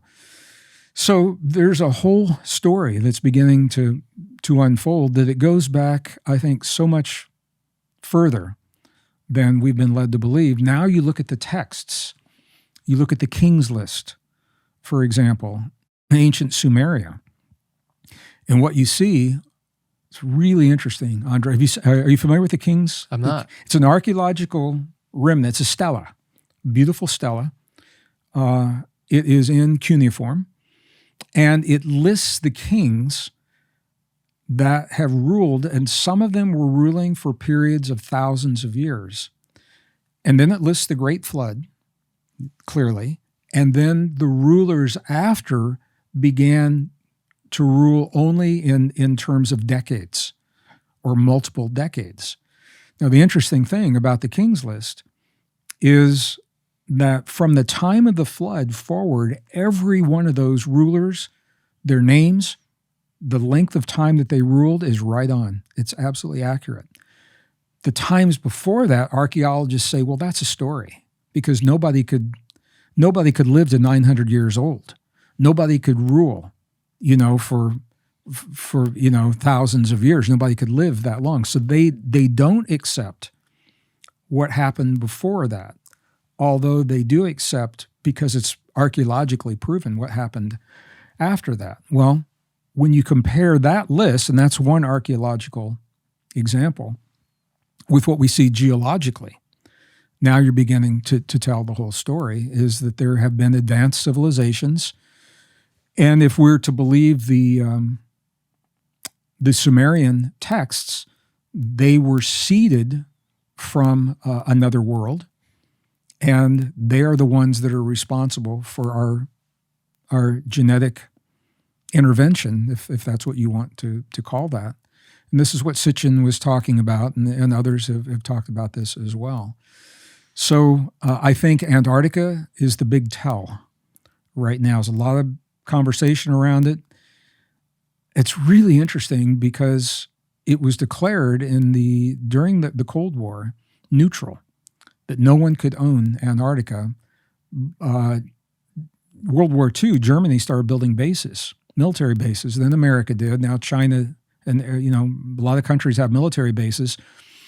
Iran has recently claimed Antarctica as an Iranian continent. And this just happened a couple of weeks ago. And so, I think, but they won't let people down there. If you try to go down as a reporter and go to the interior of the continent, you're not allowed to go into the continent. What people I know that have been there, what they say is once you go through the ice on the perimeter, that's not what's happening on the inside. It's desert, 0% humidity. I don't even know what that feels like.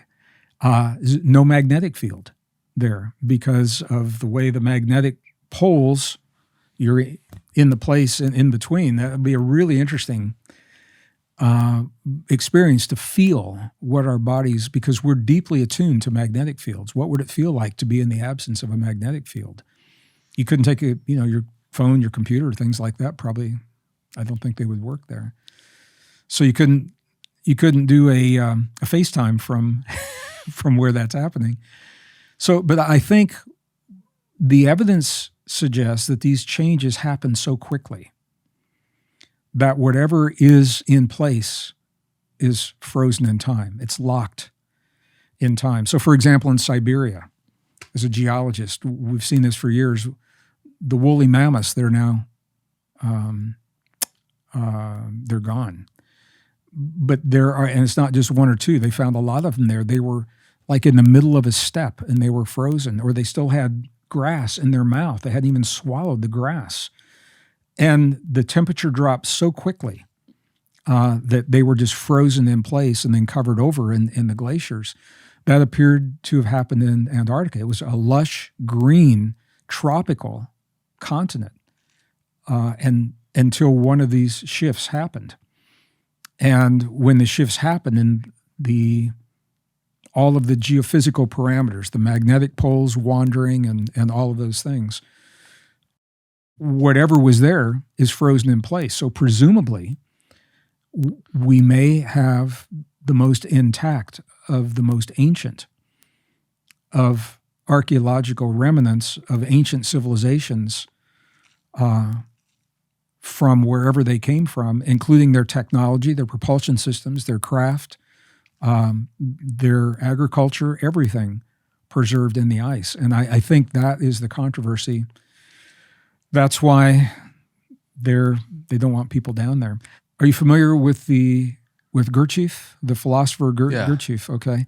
We were just talking about him last week. When he, so I won't go into detail because you have to see last week's podcast. Who was talking about it last? Robert Gilbert. Robert, okay. Yeah. He talked about a place in the Middle East, in the Far East, actually, a monastery where he went to learn what it is that he learned. There are other monasteries. When after the crucifixion of Jesus, the Essenes were persecuted and they fled to four corners of the earth.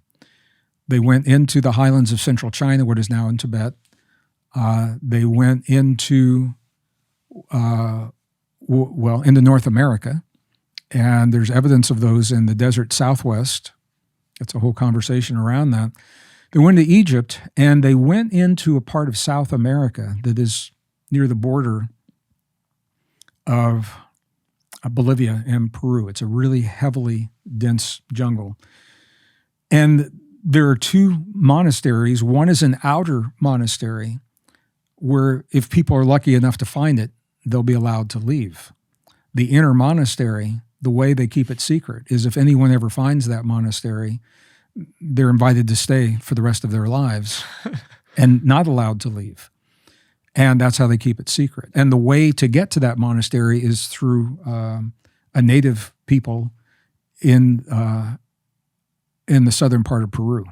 And it's highly, highly protected, very protected down there right now. So fascinating. There's so much mystery around Shambhala, around these ancient temples and sites. And I hear there's one in your basement. Is that true? Yeah, that's what I hear.